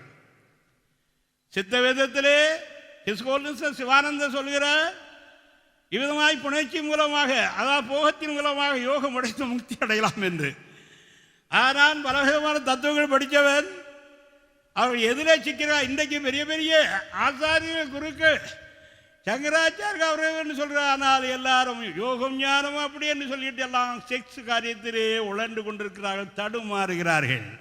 ஹல்லேலூயா. தேவனுடைய மக்கள், பரிசுத்தவான்கள், உலகத்தை ஆளுகை செய்வீர்கள். சாத்தான் மேல் நமக்கு அதிகாரம் கொடுக்கப்பட்டிருக்கிறது. அவனுடைய வல்லமை கட்டுப்படுத்த முடியும், அவனுடைய தீமையை அடக்க முடியும், அவனுடைய தீமையில் இருக்கிற மக்களை விடுதலையாக்க முடியும். இயேசு அருளிய பலத்தினாலும் அதிகாரத்தினாலும் கட்டளையினாலும் அப்படியாகும். நாளை தினத்திலும் வாருங்கள். கர்த்தர் உங்களை ஆசீர்வதிப்பாராக. எல்லாரும் ஜெபம் பண்ணுவோமாக. ஹல்லேலூயா, ஹல்லேலூயா, ஹல்லேலூயா.